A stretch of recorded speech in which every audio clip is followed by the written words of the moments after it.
What is going on, everybody? Welcome back to the channel, guys. Welcome back to Omar BYT, ladies and gentlemen. And we are back again for True Ballers FC, guys. I'm always looking forward to this show. The gang is here. We're on episode, I think, 13th. I think this is the 13th episode of True Ballers FC, man. So, this show has quickly become one of my favorite shows, man. We got the panel today out here today. And, some new people joining the panel today, man. Man like Steve. Steve is in the building. Let's start with you. What's going on, Steve? Yo, what's going on? Good to be with y'all. Josh just met you.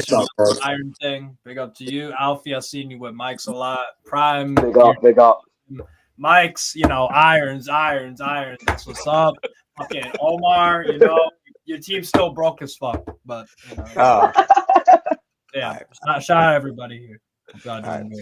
And obviously, the regular in the show, man, like Mike's in the building. What's going on, Mike's? Yeah. Always happy to be here on this show, man. I love the show, man. It's always fun. always good to talk football. Big up the panel as always, man. It should be another good show, man. Like we're always here for another classic episode, man. You just know it, man. You just know it. Hell yeah. Yo, well, big up to my guy Josh Truguna in the building. What's going on, Josh, man? Bless up, Omar, man. Good to be back, of course, with you guys. And good to see Alf, bro, my fellow gunner as well. Come on. Big up yourself, bro. And Big up, man. Great to be here, guys. Yeah, man like Prime in the building. What's going on, Prime? Bro's just chill right now. Prime just... Not chill. Trust me, he is not chill right now. Yo, look at his face, bro. I've never seen him start the show like this, man. Come on, Prime. What's going on, man? Prime.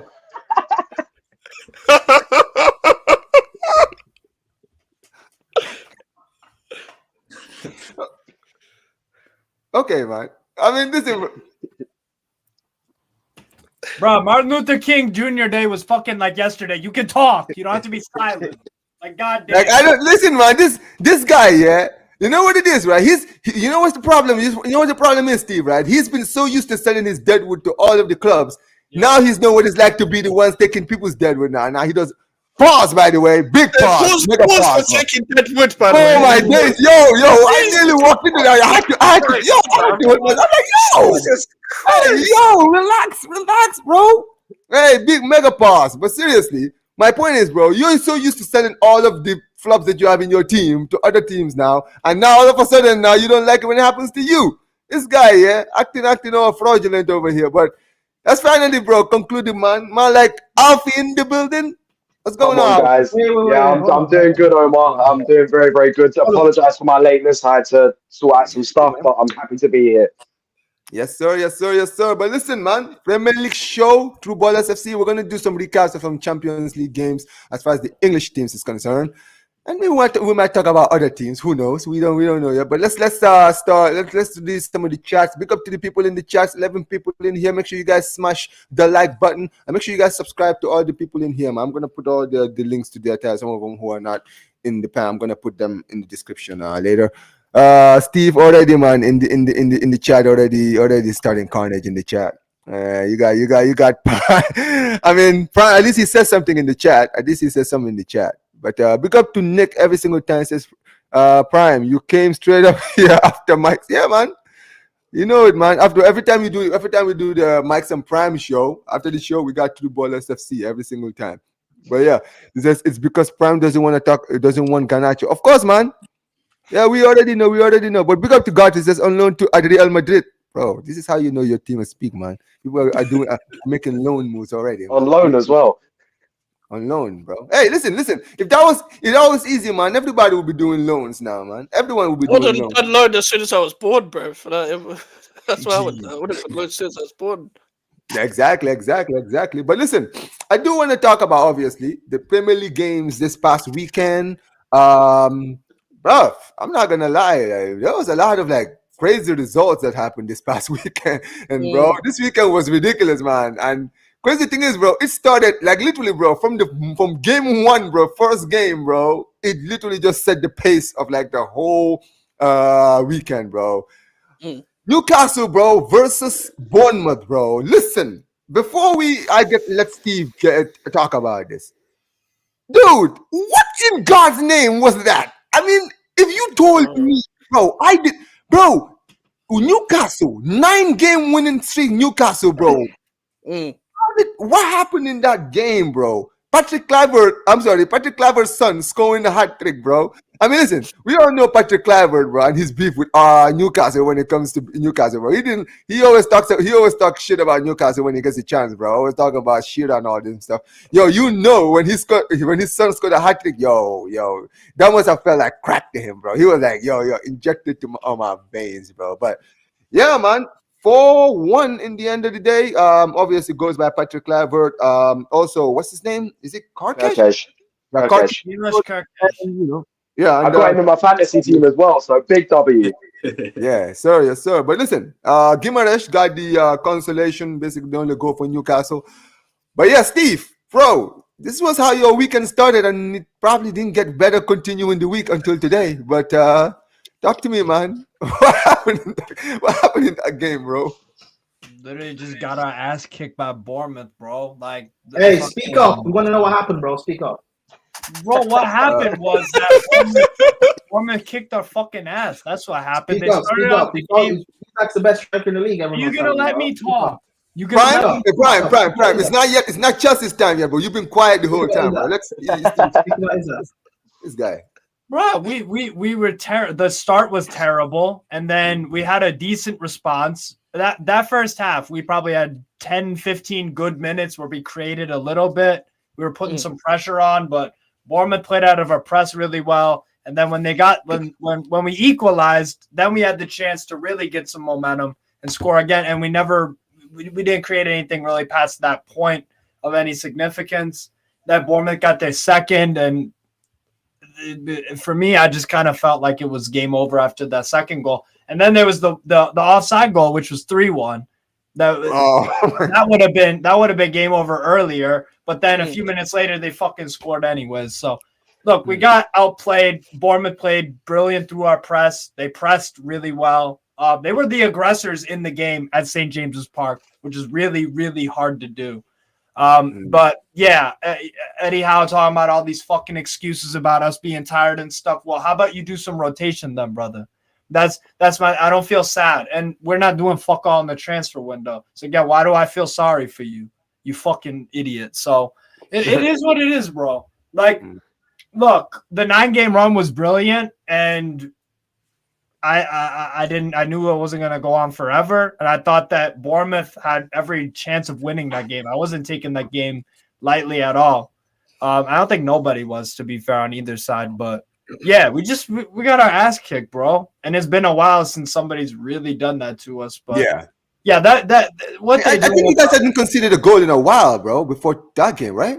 You guys we hadn't conceded like more than a goal in a long time. That's what it was. Because Spurs got one, Bromley got one, like Ipswich didn't get anything. So during the run, we were scoring at least 2 or 3, and then they were scoring 1 at most if they were lucky. So yeah, it was just it bro. We don't do well at 12:30 kickoffs. That happened again.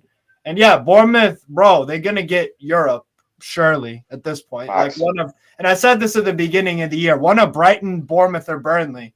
Because it was looking in September that these guys were on smoke. They were getting results at the big teams or versus them. They were getting draws. And it looks like Bournemouth have been, unbeaten since they lost to Liverpool, I believe.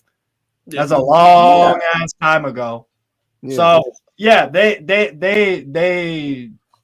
what they're doing is remarkable. Yeah, I think their last loss was actually against Brighton, in November. That's a while ago. Yeah. January. So regardless, they're on a long ass unbeaten run. A few of their draws as well could have been wins. Like against Palace, I remember watching them on Boxing Day. They should have won that game with the chances. That's the only thing that was haunting Bournemouth throughout this whole season is they would play so well in it. Right? Do you guys remember the game they hosted Spurs? And they should have had like 5 or 6. They only got one. That's happened to them a lot this season. The 1-0, the 1-0, yeah. And they could have scored so many goals against Spurs. They could have scored more against Man United away. They could have, but the problem was today, all of those Bournemouth chances that should have gone in those previous games just happened to fall for him now. But the quality of their goals was exceptional. Kluivert's strike from way out was a fucking thunderbolt. Kirkez dribbling menace. I mean, that guy's a sensational player. One year at Oz at Alkmaar, and I was like, yo, this kid's a baller. And I'm pretty sure he balled up. I swear to God, they need to start. Yeah. These guys need to start hire Steve as a scout, bro, because he be seeing these players before these players end up breaking up, bro. How many times does he always come out and talk about these players, and then these players actually go to other clubs and start balling out, man? He's got a whole VAR room in his room, bro. He's got a whole VAR room in his room. I swear to God, bro. This guy. I mean, listen. He's watching he's watching the Bro, got a manager a lot. No. Chelsea need to hire Steve, bro. We're trying to sign Barry. So. Hey, listen, they will be linked to Garnacho. I can tell you that for sure. You'll be like, yeah, man. Back on the game. For me, it was more about Bournemouth because it was more about Bournemouth performing at a crazy level. Because to be honest, that's arguably the best team performance of any Premier League team this year. Like, what did they do? What did they do poorly in that game for any consistent amount of time? Even when we had some momentum, they hung in there with our punches. They would make good blocks. I mean, Zabarnyi and Huijsen were exceptional. Man marked Isak really well. Gordon had space to dribble, but they would always meet him at the edge of the box because he knows he likes to shoot there. And there was blocks.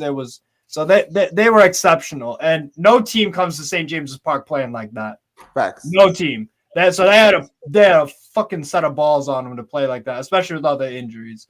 And then from Newcastle, and that's the thing also, bro. But that's the one thing people don't talk about. These guys were not even coming into that game with their full strength. Yeah, they had at least nine injuries. Starting striker in Evan Nielsen, starting right back in Araujo and Smith. Araujo. Yeah, Araujo. Yeah. Alex Scott is a talented young midfielder that plays for them time to time. Like they had a lot, bro. A lot of injuries. So yeah, I feel it's more about them. But what did we do poorly? Well, first of all, every time Dan Burn got on the fucking ball, I was screaming my fucking head off because that guy he's the opposite of press resistant. And that's where they got at us. That's where Semenyo in particular pressing on the right hand side of our defense or left hand side of our defense with Burn. That's where he was susceptible. And then that affected Lewis Hall because then he was getting swarmed and pushed into the corner. He couldn't really get any space to dribble and connect with Gordon. It was a lot of solo efforts from Gordon because Lewis Hall was getting pinned back from the press. So we didn't play out of their press well. Bruno G had a decent game, Tonali as well, but Joelinton, he was trying to cause mayhem and all that shit, but his touch was off, his control, passing wasn't there. It was a poor game from him. Livermento was all right. Lewis Hall wasn't in the game enough. And again, like I said, just getting pressed to hell. And then the halftime sub share for Botman didn't do anything at all because we tried doing switching up ball play and center backs. Didn't work out. Dubravka in goal didn't really have anything wrong to do, but it was just Murphy offered fuck all. This is the problem. This is why we need a right winger. Murphy, man. Yeah, Murphy's too on and off, bro. But that's who he is, bro. That's who Jacob Murphy is. He's sometimes really good, sometimes completely ineffective. And Isak as well didn't get involved in the game enough. His touch was off. And Gordon, again, didn't take advantage of the space he had. So we got schooled for like 70, 80% of the game. On and off the ball. That's what happened in the game. And Bournemouth, the goals were exceptional that they scored. They scored 4 like worldies, arguably. No, you're right. Because I'll be honest, it was very early, and I did catch a glimpse of the game because the game had already started. You guys were already down when I was watching the game.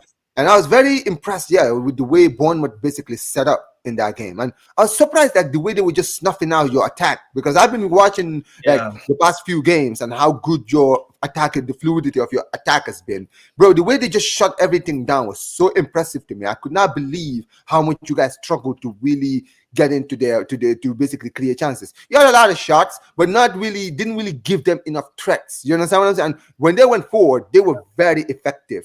Christie was my man of the match. Christie, he's the most underrated footballer.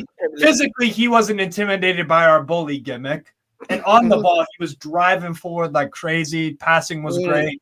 But bro, Christie and Adams as well. Like physically, that's a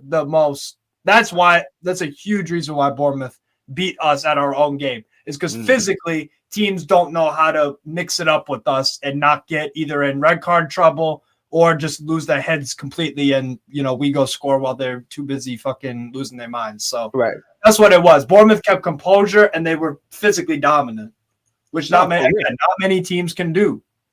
Nah, for real.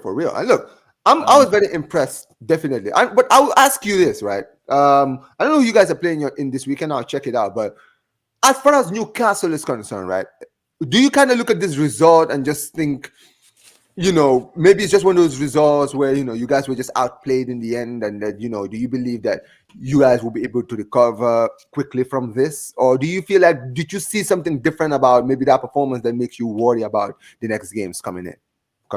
I do worry because I always worry about fucking Newcastle. These motherfuckers don't ever let me not have stress. Like, honest to God. I thought we'd lose to Ipswich during this run. I thought we'd freaking draw with Man United. So I'm always skeptical because these guys are, bro, we losers at the end of the day until we prove that we're not. So I'm never going to fully trust y'all until y'all do it. So like Southampton this Saturday, I'm kind of sweating it because it's just like, I don't really know what's going to show up. I don't know which team going to show up. I really don't. Because if Southampton, obviously they're nowhere near Bournemouth, like not even in the same fucking galaxy. But like if it's more about us, if we're dented our confidence after that, because we got our ass kicked. Let's be honest, we got our fucking ass kicked, and that can mentally screw you up. But the strong ones, the real good teams, the teams that could maybe go on and win a Carabao Cup or FA Cup this year, they're actually going to go and respond and slap up Southampton like a fucking pimp. So who knows? Yeah, for sure. Do I think we do that? No, I think we get like a 1-0 scrappy ass win. Because Southampton will scrap. That's the thing. Like that Man United game, bro. They fought like dogs. I mean, at the end. So I would say this: in their last two games, Southampton, they've really been fighting. Even the game against, obviously, in the game against Tottenham Forest, they started poorly. They were like 3-0 down, but they kind of fought back and kind of brought it into a respectable scoreline. So, I would say this, Steve. I think that, yes, you guys are favorites in that game. Obviously, numbers will say you are favorites. But here's the thing.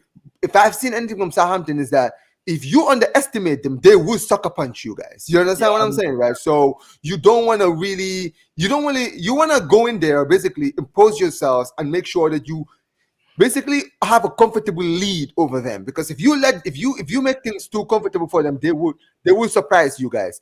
But listen, I do want to go to the rest of the panel and ask them about what they thought of the game. Mikez, did you see the Newcastle game?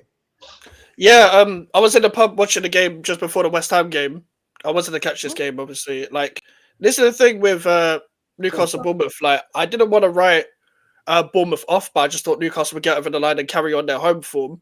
But the way Bournemouth started straight away, they set the precedent in that game, like with their energy and stuff as well. What people were referring to the injuries, but they're playing Uwatara up front. They're playing Lewis Cook at right back. Neither of them are playing in their right position because Evan Nilsson and Unal are both out, like over long term, and so is Araujo and Smith at right back. So they're playing Lewis Cook at right back, who's played well in midfield all season.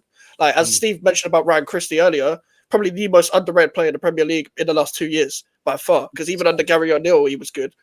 But he's gone up a whole new level under Iraola, because when Tyler Adams was injured most of the time, it was Cook and Christie, who I don't think that was ever the plan for their midfield in the first place when they signed Adams. But them two have held it down, and they've been brilliant throughout. And with Bournemouth, that, as Steve said, I don't think they put a foot wrong. They managed the game really well as well. Like even when Kirkes had no energy, but he still found that last bit of energy just to make that run and shoot. Like, and as what's it called? They said earlier with Kirkes, he played against us. He played against us in the Alkmaar semi-finals. Even then, I was like, this guy is a standout throughout that whole team. He's going to get a move. And he got that move to Bournemouth in that summer. And it was just like, it was blatant because he was the best player against us in that Conference League campaign. Probably the best player we came up against, apart from Amrabat, even in the whole Conference League campaign. So it didn't surprise me when they signed him. And they just recruit really well as well. Like a lot of people laughed at Bournemouth when they sacked Gary O'Neill and were like, what the hell are you doing and stuff like that. But their new ownership, Bill Foley, knows exactly what he's doing. He made Gary O'Neill the permanent manager, But then he was like, Iraola's available. We'll sack him. We've got a better option there. And then they wanted to go a whole new direction. And they've exceeded expectations. I didn't predict Bournemouth to finish anywhere near this, by the way. But what I did maintain is that they're not a one-man team when Solanke left. I thought, no, they recruit really well. Like, there's a lot more like decent players out there. It's just Solanke will get the limelight, of course, because English striker up front. Like, it makes sense in this country where you only hype up one player instead of 11 players because nobody has any fucking sense in this country. But they've still got, like, Senesi, they've still got Zabani, they've got Hoyson. But the reason why Hoyson's doing so well, Senesi's been out since November. Yeah. Senesi was doing really well for them. Senesi and Zabani was the partnership. But now Hoyson and Zabani, they just like, we're not even going to let Isak get any bit of space. Forget you're running it behind. Literally just going to get tight to you. And when one of them's covering the wing, Isak can't even like get against them 1v1. Zabani's not letting him get a yard. And Zabani's been great throughout. Hoyson's been great throughout. And they're both under 21. To be that mature and to have that much know-how and awareness of the game when you're not even like 23, 25 as a centre-back, like there's like essentially like being a fucking 12-year-old in centre-back years, because there's when you're like 38, you can play at centre-back and still read the game really well. Like at their age, playing like that, it's brilliant. Like they're making all the right moves, and the only time Newcastle actually scored was from a set piece where Kepa could barely save that, and I didn't know how he didn't. It's like honestly, it's so weak in goal. It hasn't changed over the years, but yeah, Bournemouth are making all the right steps, and like this is the thing. Like as I said, people laughed at them when they sacked Gary O'Neill, but look at him, look at them now. Look at Gary O'Neill now, just at the job centre with Lopetegui. So there you are. But Bournemouth, like I didn't want to write off Bournemouth before the game, but they are one injury away from playing like Jebison, that striker, who they had to recall from Watford. Yeah. And everyone else in that bench is youngsters. Nobody's ever heard of the other youngsters on the bench unless you watch youth team football. Like even their goalkeeper, even their second choice goalkeeper's injured. I don't know what's going on there. But they're still managing it well. Yeah, Travers is out. And he's probably better than Kepa, to be honest with you. When he's played this season, he's been better than Kepa. And so they need to do some business in the transfer window to maybe keep it up. But at the same time, I don't want to hear anyone make excuses about injuries when they've had 9 injuries. They ain't got the biggest or greatest squad in the world, but they've got the right profiles just to keep them up there. Yeah. And Newcastle, like I don't even know what's going to happen. I don't know what to predict with Newcastle though, because I thought they went stale before that run, that like because of the lack of activity, and then they went on that run, and I was just like, okay, well they're back in the European race again. I didn't think they'd be anywhere near that when a few games before that, because even when they got results at the start of the season, I was like, they've got a loss coming, because that game against Wolves at the start of the season, the game against Bournemouth, funny enough, at the start of the season, they didn't look good at all. There was teams that should have beaten them, and then they got beat by Fulham. So you never know where Newcastle are going to go this season. Like the European race is just like you're not even going to call it. Like whoever your top 6 is now will change in a month, because teams are going to go on runs that you don't think are going to go on. And same with the losses as well. But yeah, Bournemouth outplayed them throughout, man. I think if they keep going, you never know what they can do. Nah, for sure. I completely hear you. Josh, do you have anything you wanted to say as far as the Newcastle game is concerned? Did you see the game? Yeah, I saw glimpses of it, man. Honestly, that's probably the most shocking result of this week of the Premier League, man. Honestly, like going to St James's Park, a really tough place to go to score 4 against his Newcastle side, really impressive. And this Bournemouth side as well. I was, like you guys were saying with when they sacked Gary O'Neill, I was like, at first I was thinking, what are they doing there? Because I think he did want to keep them up. But then, and I actually remember, I think when, how do you say his name? Is it Areola? Yeah, Areola.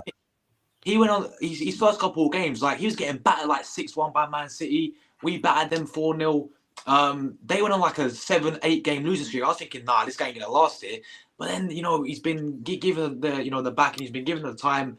And fair play to him, man, because they're doing an unbelievable job this season. Honestly, in the European places, they're a side as well that just have so much sort of. Because I was watching them against Everton, I think when they went Goodison Park, and they got absolutely battered, but they still won the game. I think there's like 2-0 down. Yeah, they won the game. Like the last minute, the last minute. Nuts game. That was crazy. That was madness. I was sitting there thinking, geez, man, this Bournemouth side is something different. I mean, I mean, it's written in the stars for Kluivert to score that hat trick as well, man. And obviously, but yeah, they got some good players there. And let's not forget as well, last season they lost one of their main strikers in Solanke. He got them like, I think it was like 20 goals he got. He maybe won it. So the fact that they lost him and they replaced him with Evan Nilsson, You know, they've got players like Samieno on the wing as well. Honestly, that left back as well, the Hungarian guy. Oh my days, that guy is quality. Mikez, class, man. Oh yeah, he's Hungarian. Okay. Hungarian, Yeah. yeah. Because I remember when I first saw him play in Euros, I was like, I really was impressed with him. Then he's doing it for Bournemouth now. Like, this guy needs, with all due respect to them, this guy needs like a bigger move. But yeah, very, very good side, man. And yeah, like Newcastle was on a good run, man. You know, they were obviously we faced them. Emirates got absolutely piped by them. But they were going, they was going really well. And then I don't know if this result could affect them, especially because you're at home as well at St James's Park. You get battered by Bournemouth 4-1. Right. That could affect them in terms of the momentum going forward. But overall, man, credit where credit's due to Bournemouth. Fair play. Hey, listen. At the end of the day, they battered United at home as well. So they've shown that they're not to be sniffed at. And you just mentioned Iraola. I quickly want to just say this about him, right? Should he be shout for manager of the season? I think that she's a fair shout. Him, I'll give him there. Slot and what's his name? Nuno. There you go. For me, that is because the job they've made, nobody expected them to be where they are. Let's be real. Nobody expected that. I mean, obviously, I feel like maybe some people might expect Liverpool to maybe challenge for the league, possibly. But the way they look like they're running away with the league, Nottingham Forest should not be in the top four. How they're in the top four is baffling to everybody. Yeah. Exactly, right? Iraola as well. No one expected them to be challenging for Europe. Maybe they might have finished mid-table. That's where people... Nottingham Forest, let's be real. Many people were expecting to maybe challenge for relegation or something or maybe be around below the table where United and Spurs are, unfortunately. Sorry about that, Charlie. But you get my point, right? But listen, at the end of the day, as far as Newcastle is concerned, Prime, did you have anything you wanted to say about the game? Did you see anything about the game? Let's speak about Isaac. And this is directed to Chelsea fans. This is why I say stop this thing of trying to pedestal one guy above everyone else. Because everyone wants to have smoke and criticize Osimhen, but let's criticize everyone else. Isaac, before this little purple patch that Newcastle went on, was sticking it out in the Prem. No one spoke on it. The guy had a disaster class against Bournemouth. Biblical stinker. Didn't get hooked. No one speaks on it because he plays for Newcastle. With all due respect, they're not a big club like that. They're not a top 6 club. He doesn't have eyes. Jackson ran Hoylson and Zabrani. He ran them ragged. He pulled them apart and he got slandered. Isaac dropped a disaster class. No one talks about it. So I'm all saying, Chelsea fans, when you spend big money on these strikers, they're going to be put under a microscope at a big club. But because you don't watch them, you don't understand their flaws and weaknesses. And that's not me saying that Isaac's not good or that we shouldn't sign him. But that's just me making the point of you don't watch these guys week in, week out. You don't know what their weaknesses are. All you see are highlights and stats. But regardless, I just think Newcastle, they've been on a good run of form and you just underestimated Bournemouth. I think a lot of teams are still underestimating Bournemouth and Forest. And that's part of why they're still getting these results. As well as them also performing well, obviously. But I think they're still being underestimated. The job that Iraola is doing is brilliant. Considering injuries that he has. And he's still finding a way. No excuses. What Mike said is right. Like, this kind of dispels the myth of injuries and that injuries are an excuse as why your team doesn't succeed or do well. You can always find a way. If you're a good enough coach, you can find a way. You can find something to get over the line, or at least to try and compete. I hear you. And look, I'll say this about Isaac, right? One thing I would say about strikers is, yes, strikers aren't always going to be on in every single game, and we understand that, right? And I understand your point when it comes to like putting strikers or attackers in microscopes. I do agree, right? And listen, I do believe your point when you say yes, Isaac didn't exactly have the best start to the season. Absolutely, he didn't. You understand what I'm saying, right? He did kick on as the season went on. Because let's be real, it wasn't just because Newcastle had a poor start to the season. I remember me and you, Steve, were talking about it, right? they were having a very poor start to the season, and Isaac wasn't playing well during that poor in the season. Like that was when Eddie Howe. Neither was Gordon, by the way. Yeah. Neither was Gordon. Yeah, Gordon was shit. Neither was Gordon, right? Right. A lot of your players were not playing well. Like Almiron was making like Steve was literally like blowing fuses talking about Almiron. You feel me, right? That's he's true. out of the team. But my thing, my point is, Omar. ATL. Well, my point is, Omar, though, is right. As much as all of that is true, yeah. When you're at a big club, people don't look at context. People just see it. You're the big money signing. You're the talisman. Things are not working out. Right. It's your fault. That's my point with these Chelsea fans. They're rating other people that they don't watch. They just look at stats as to why they're doing well. People praise Isaac for what he did against Arsenal, which is brilliant. But again, you don't watch him against Bournemouth when he sunk it out. Right. No, that's my point. Like, stop praising people that you don't watch. Is my point. Actually, watch them play. No, I understand. I understand. Yeah, it's not me disrespecting Isaac. No. I see your point. I really do. I see your point. At the end of the day, yeah. Sometimes, I guess when you're a striker like Jackson, when you're playing for Chelsea, yes, the microscope is on you, right? When you're playing for Newcastle, even if people rate you, it's very hard for really people to watch every Newcastle game. Like, respectfully, right? People are not always watching Newcastle everywhere. Like maybe they might hear, oh yeah, Isaac's scoring a lot of goals. Isaac's one of the top goal scorers. He's highly rated. They're going to look at let's be real. When you're playing for a club like Newcastle, usually people are looking at the stats to see what they're doing. They're not watching Newcastle. You understand what I'm saying, right? They're like, oh, the guy scored a goal. So, yeah, he's definitely doing well. That's why none of y'all have never, ever heard me say Isak is the best striker in the world. There you go. Yeah, well, that's my thing. If you're saying that we should bring a player to our club and we should spend big money on him, I expect you to have watched him. The same way people will talk about Gyökeres and stuff. You should have watched him. The reason why I actually get he was even like this at Sociedad, bro. Yeah, I never watched Sociedad every week. Mainly a left winger at Sociedad anyway. I know, right? Him on solo. If you had bought Isak from Sociedad, you'd have Chelsea fans talking about how this Isak guy is not good. Why did we spend this money on him? They wouldn't give him the time. Like, I've been watching Osimhen since when he was at Lille. So I know about this guy. I've been watching him 4 years. So I know he is good enough for Chelsea. And that's not me saying Isak or Gyökeres aren't, but it's that you guys don't watch them. You're just going off stats, and that's what annoys me about this whole stats thing. And I hear you, and I agree, man. This actually leads into Garnacho. I'll get onto that later. But I mean, for sure, and this is the thing. See, Steve, you know this, Prime, you know this. I hate people that always use stats to always validate why a player is good, bro. I don't like it, bro. Because here's the thing, bro. Like, I can sit, if we're looking at stats, bro, I can sit here and talk about, bro, this is why people try to put guys like Bruno in the same conversations as some of the best midfielders I've ever played for United. Bro, he's not in that league. He's not even in that league below it. But you know what the problem is, bro? His stats always back him up every single season. So that's why, bro, I'm like, yo, this is why stats are ridiculous. But listen, I do want to move on because I don't want to just keep staying here, right? Alfie, talk to me quickly, bro, about the Newcastle game. I just want to say, okay, Steve, go ahead, Frank. Again, you're still right.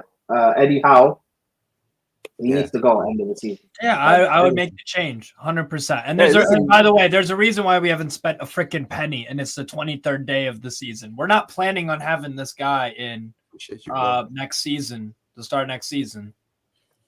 No, so this is the thing, though. We have to go big in the summer if that's the case. We have to bring in the new manager and give him fucking 300 M's because we haven't spent fuck all this window. We're not going to spend fuck all last window.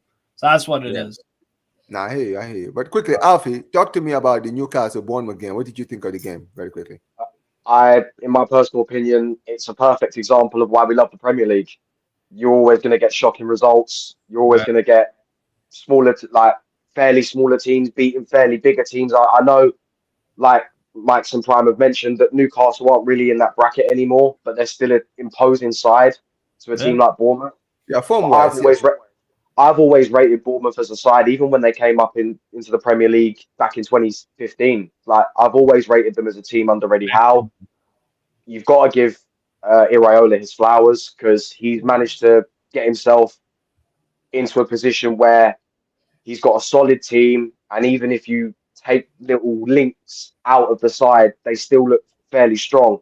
And funnily enough, as well, I saw a stat after they beat Newcastle that Justin Kluivert's got more goals at St James's Park than his father, which is crazy to see. It's mad. It's mad. It is crazy. No, that is But insane, bro. What? fair play to him, though. Fair play to him. He definitely deserved the hat trick.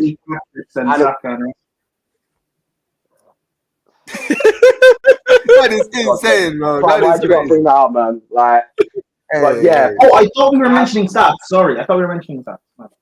But hats off to Bournemouth. They definitely deserved the result. They turned up, pocketed Isak, especially Zabani and Hoyson.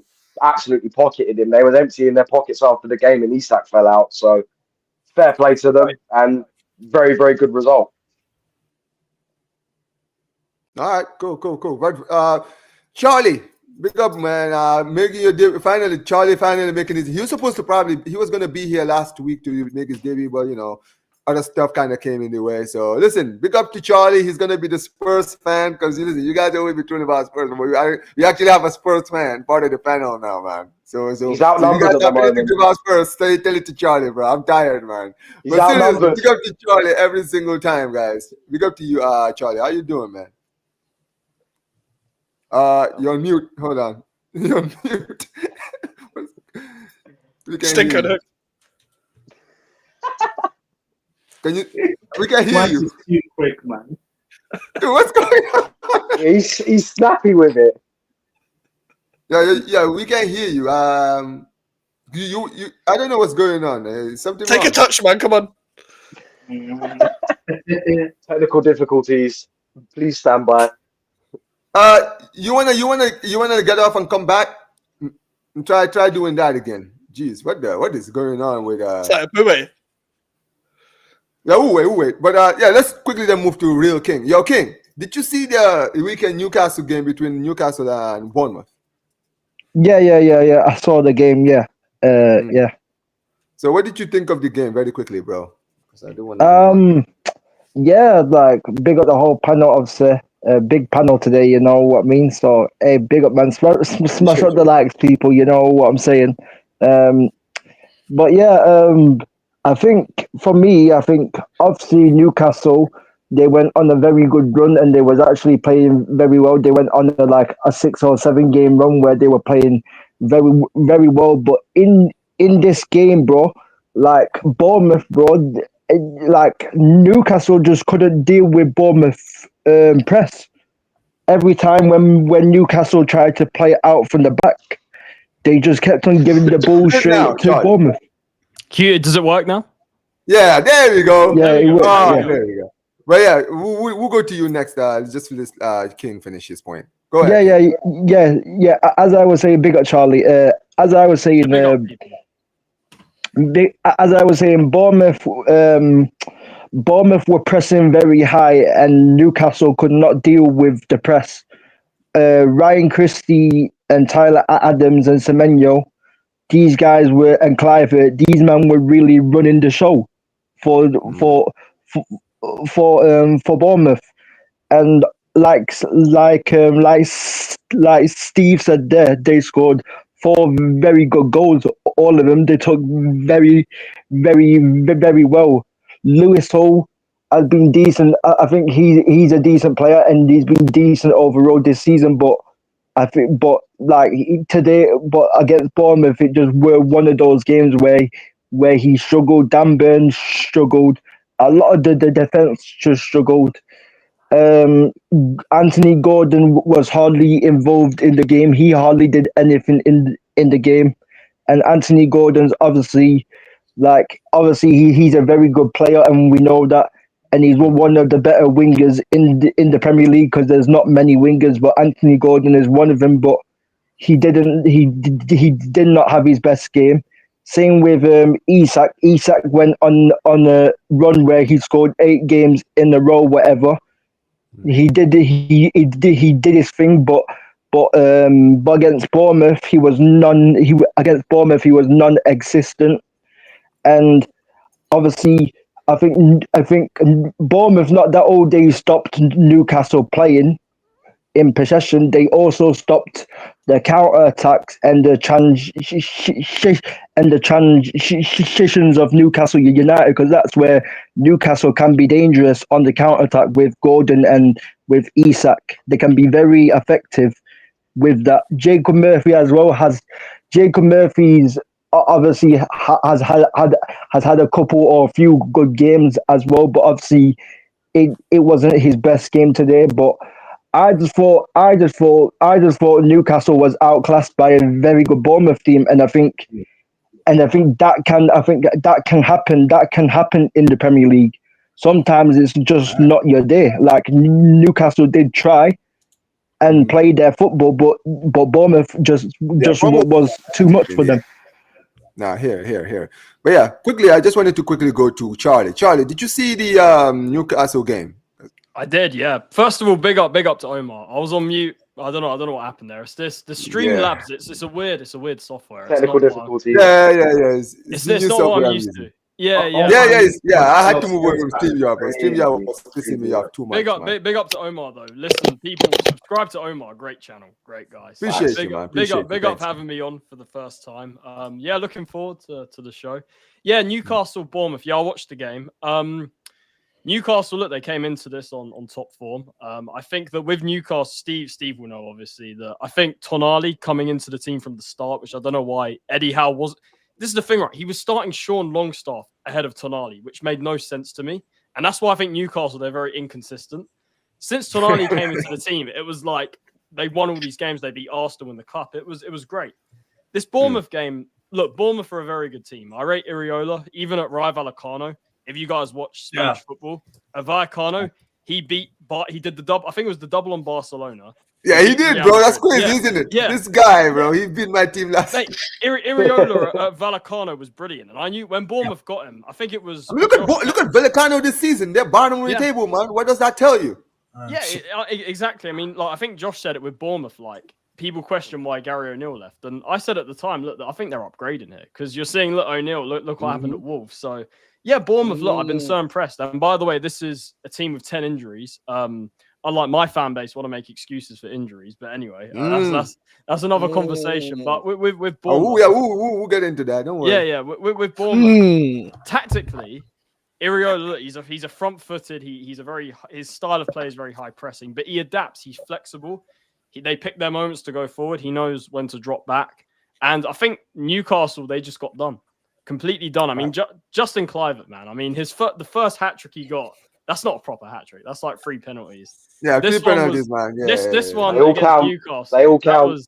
That's a proper hat trick. Like, I mean, the 3 finishes were great. But Bournemouth deserved it on the day. Newcastle, they capitulated. If I'm being honest, like they were still in the game. I mean, if you look at the 2 goals game quite late in the game, so Newcastle, they was at 2-1. They were still in the game, and I'll be honest. People were going to focus on the defense, like conceding 4, which is all true. But I think Newcastle, they didn't do enough going forward. I think Newcastle at 2-1, you're still in the game. You've got a chance. If you equalise, maybe go on to win it.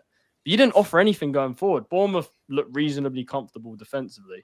And then the goals from the Kluivert goal and Kerkeres ultimately sealed it. So for me, Bournemouth just played a blinder tactically. I think Eddie Howe got done by Iriola. And I think that, to be fair, I know Steve's been concerned, even with this run, that Howe, if he's really the guy to take Newcastle a level up from what they are now, I'm not so sure. Look, he's done a great job, for sure. But if Newcastle, if they want to go to the next level, which is like, I know they're almost at a cup final, but like properly compete, I think they need just something else. They need something else tactically with the manager. So for me, Bournemouth, they deserved it. And where they are, what is it, 6th right now? I think that's deserved, man. I think that they, if Bournemouth were to get Europe, people will underestimate how incredible that is, because Bournemouth. Bro, Bournemouth Stadium, bro. I love their stadium, man. It's like a community stadium. You feel me, right? The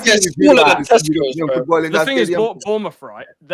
The good thing about them is they got the American ownership came in, and they pretty much said that they've got this ambition to like get into Europe and stuff. And we're seeing this thing with Bournemouth. The change of ownership has really, it's made them into a club that's not just going to be trying to stay in the league, which I feel like what they were before. Like Bournemouth, before they spent a couple years, I know they had the Eddie Howe thing. They went down a couple years and then came back up. I think they lost 9-0 or something, like, was it to Liverpool? And then they got the new ownership. And for me, that's where it's all changed since the American ownership came in.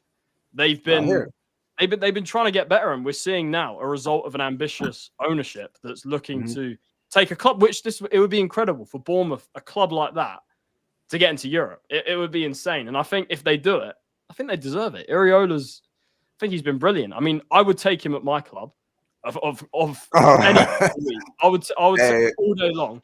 But Bournemouth, look, I think they deserved it. Newcastle, I visit Southampton next. You guys, you should win that game. But I think, look, when you're seeing like that, it's not great, is it? Even though, like I said, Bournemouth have been great, but 4-1 at home it's not great no matter what the circumstances are. So that's my thoughts, Omar. So I hear you. But yeah, big up to everyone. Big up to everyone. We got like 15 people in here. Make sure you guys smash the likes and make sure you guys subscribe. Listen, I'm gonna put some of the guys' links in here. I think I've already put. I don't think I put Steve's one. I'll put Steve's one in the description soon. But everybody else's channels, guys, is in the description. Make sure you guys go and subscribe to every single one of them. But yeah, guys, I do want to quickly move, guys, to the next team.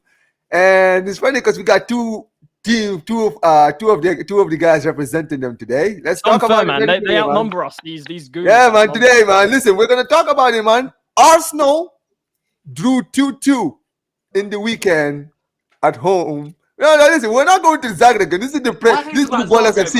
No. Josh, you go to the Zagreb game, but this is the Premier League show. Let's start with the Premier League first, okay? Okay. All right. So you guys played in the weekend against Aston Villa. And the funny thing is, I think I predicted that game to be a draw. Do you guys remember, Prime, when I said it was going to end 1-1? It actually ended 2-2. Omar, I said 2-2. I predicted 2-2. That's exactly what happened. And you know what? Hey, just want to mention, by the way, I said they'll beat Tottenham and draw to Villa. Just said. No, there you go. So you know, some of us got. So I mean, listen, I was very confident that this game, you guys were not going to win this game. And listen, the fact that you guys went 2-0 up and still managed to draw that game is, for me, what just told me, like, bro, this club is just finished. You feel me, right? But we're gonna get into it, man. Goes by Martinelli and Kai Havertz, and then obviously goes by Tielemans and Watkins, right? Yeah. Let's start with you, Josh, bro. I mean, before I even ask you about the terrorists and all that stuff, like, seriously, bro, tell me what happened in that game against Villa, bro. Bro, absolute embarrassment. That's our 8th draw of the season, man. 8th draw this season, you know. And this is against the Villa. This is our That's Juventus numbers, man. That is some Juventus numbers. Yeah, right there. we act like Juventus, bro. It's mad. But this is our ex-manager, Emery, right? Coming back once again and taking points off us like he did last season. He did a double over us last season. He comes and he stops us winning. It was that game at the Emirates, the 2-0. Why we lost part of the reason why we lost the title last season. He comes this season and we're 2-0 up, cruising in the game, and completely capitulate. It takes one chance. Emery made a sub with Digne. He comes on with his first cross, right? Gets him a goal back, and then our heads just completely drop. The whole momentum shifts, and then we were lucky that, because I think straight after that, Tielemans hit the post. Straight after that, he could have been worse. Yeah. Jeez. And then obviously it had to be Ollie Watkins as well. Always seems to turn up against Arsenal, but bro, it comes from the starting lineup. When his manager, plays Partey at right back yet again. Oh no, I know the pain. What is wrong with this guy, bro? What is wrong with this dude? Look at both the goals, man. So what you're saying is Partey was on the wing. Crazy, man. Listen, man, I'm gonna start banning people from this guy. I swear to God, this guy, bro, he's trying to get my channel canceled, bro. Listen, I had to take down one of my videos yesterday because of copyright, bro. Dude, I'm on thin ice with YouTube, bro. Don't do that, okay? I say that was wrong. I didn't say we all know what you said. Don't do that. Don't do that. This guy, man. Okay, allegedly, listen, we're not doing out in the wings yet. No, you know, you're right. Because he was inverting from right back, right? So allegedly he was on the wing. All right, cool, whatever, man. But no, honestly, like, it's an absolute embarrassment, man. Small points dropped again this season. Yeah, we did the same with Everton, that 0-0, right? Newcastle, Bournemouth, Brighton home and away as well. It's literally like, it's every single season, man. We have not got the mentality to go and win this league title. Yeah, when you keep dropping points like this, you know, and have to go and 2-0 up as well. Like, that's the most frustrating thing about it. At the Emirates, we're 2-0 up, and you know, we just completely and utter capitulate. But it comes down to the manager, man. You know, he waits. We need a goal, and his only substitution is 10 minutes to go, and he brings on Raheem Sterling. Oh my god, that pissed me off so much. Raheem the Dream. Bro. Raheem the Dream, yeah. Raheem the Dream. Raheem the Dream, bro. Raheem the Dream. Literally, bro. It's honestly, it's so frustrating, man. And it's the fact that it's Emery as well. Like, we sacked this guy for not being Emery good enough. hates. I swear, guys. Emery hates Arsenal, bro. He Nobody always can does convince it. me. Emery, he This always- man he always has a hates us, personal vendetta against your club, bro. This guy, every time he plays, Every time. Arsenal, bro, he can. Aston Villa plays so different. Every time I watch them play against Arsenal, bro, I'm like, nah, this brother, bro, he prepares. He's like, nah, bro. Arsenal, this guy man, even got us. Do you remember when he was at Villarreal as well and he done us in Europa League? Yeah. Like, that's what I'm Yeah. saying, bro. This guy hates your my club, bro. God. He has a personal beef with your club, bro. I'm telling you. You guys are the only club that Taxing, man. he It's took personal. to the European final to now win anything. Yeah. Bro, you guys broke his streak because he won every European trophy in every club he went to apart from Arsenal, bro. Apart from And you guys Arsenal, sacked him next season. So he has That not night in forgiven you Baku guys for that, still bro. haunts me. That night in Baku still haunts me, man. Oh yeah, honestly. I'm sure Prime enjoyed it. Like Prime just sitting Oh, there yeah, like, he hey, loved man, it. one of the greatest days of my life, man. Yeah, No, respect. Chelsea have had better nights in European finals. So But yeah, very quickly, Josh, just finish your point before I ask Alfie. Yeah, honestly, bunch of water jobs, same old Arsenal, man. Year in, year out, we're not winning fuck all. This manager, simple as that. You know, he's taken us as far as he can. Yeah, it's time to move on from this guy now. Yeah, fair play if he gets back up there, but he's taken us far, and we need to get. I'll take Don Simeone, I'll take Don Carlo, I'll take Zidane, I'll take Inzaghi, I'll take. There's so many out there. Would you rather take a chance on a manager like someone from an obscure ass league that like an Iraola, where he surprised everyone? Not him specifically, or maybe him. You'd rather take that gamble, surely, right? I mean, look. Like I I told people slot. I told people Yeah, beginning of the year, Slot, slot yeah. is Just now, a bro. manager. Steve. Me and Northside a few months ago, we were doing a show on this channel. We talked about Conceição, Yeah. right? Conceição has gone to AC Milan and has won a trophy in 2 games. Yeah. He played 2 games and won them a trophy, bro. When he did that, I was like, nah. What phase is that? Yeah, bro. 2 games, bro. He won the trophy. Honestly, Number Cheki's available. what phase is that? I don't want that guy. No. Number Cheki's available, bruv. I don't want him. You want another Spanish manager? He's at the job center now, bruv. Hey, He's at man, the job Spanish- center now. Yeah, hey, listen, Spanish international now. won the Europa League.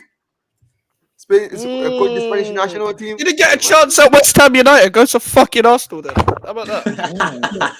No. But yeah, Alfie, man, talk to me, man, bro. Oh my God. Honestly, this team's going to be the death of me, lads. I'm not going to lie to you. I'm sick and tired of year in, year out being the bridesmaid, never being the bride, never getting the prize at the end. And as far as this game was concerned, you just had to look at the starting lineup. I spoke in depth about this with Mikez on the GVO show, and I said to him that in the 6 games that Thomas Partey has started at right back, we have dropped points. Yet he still persists with playing him there. Have you lost all 6? No, we haven't lost all 6. I think we won one. This is Devon Winless. Winless. Winless with Partey at right back, and he still persists with it. Why And is I he know wrong? you could clearly see, like, even the second goal, you could see he's reverted back to his normal position that he would usually take up during a set piece or a cross. And for that reason, he's given Watkins all the space in the world, and Watkins has taken his chance. That's what happens when you have a proper bagsman. But yet we're 23 days into the transfer window, and we've signed no one.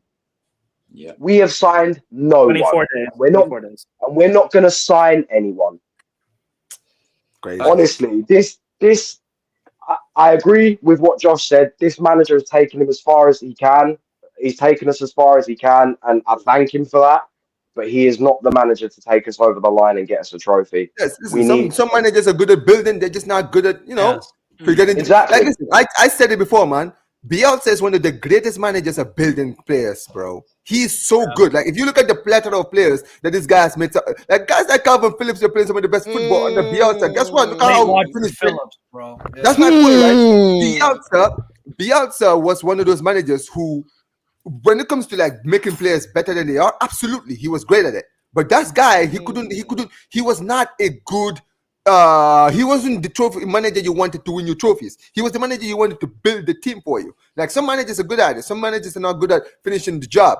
So that's why I think Arteta is. Listen, I'm not saying Arteta Omar, it's all up there. That's what it comes down to. Exactly, and this is the thing. I think that when it comes to managers, right? I think with Arteta, maybe he has the potential to be a top manager, one of the best managers in the world. But the problem is, a club like Arsenal, bro, right? Where the pressure is at, right, bro? You need to win now. You need to go to a club where they're going to give you so much time and the fans will give you that time, right?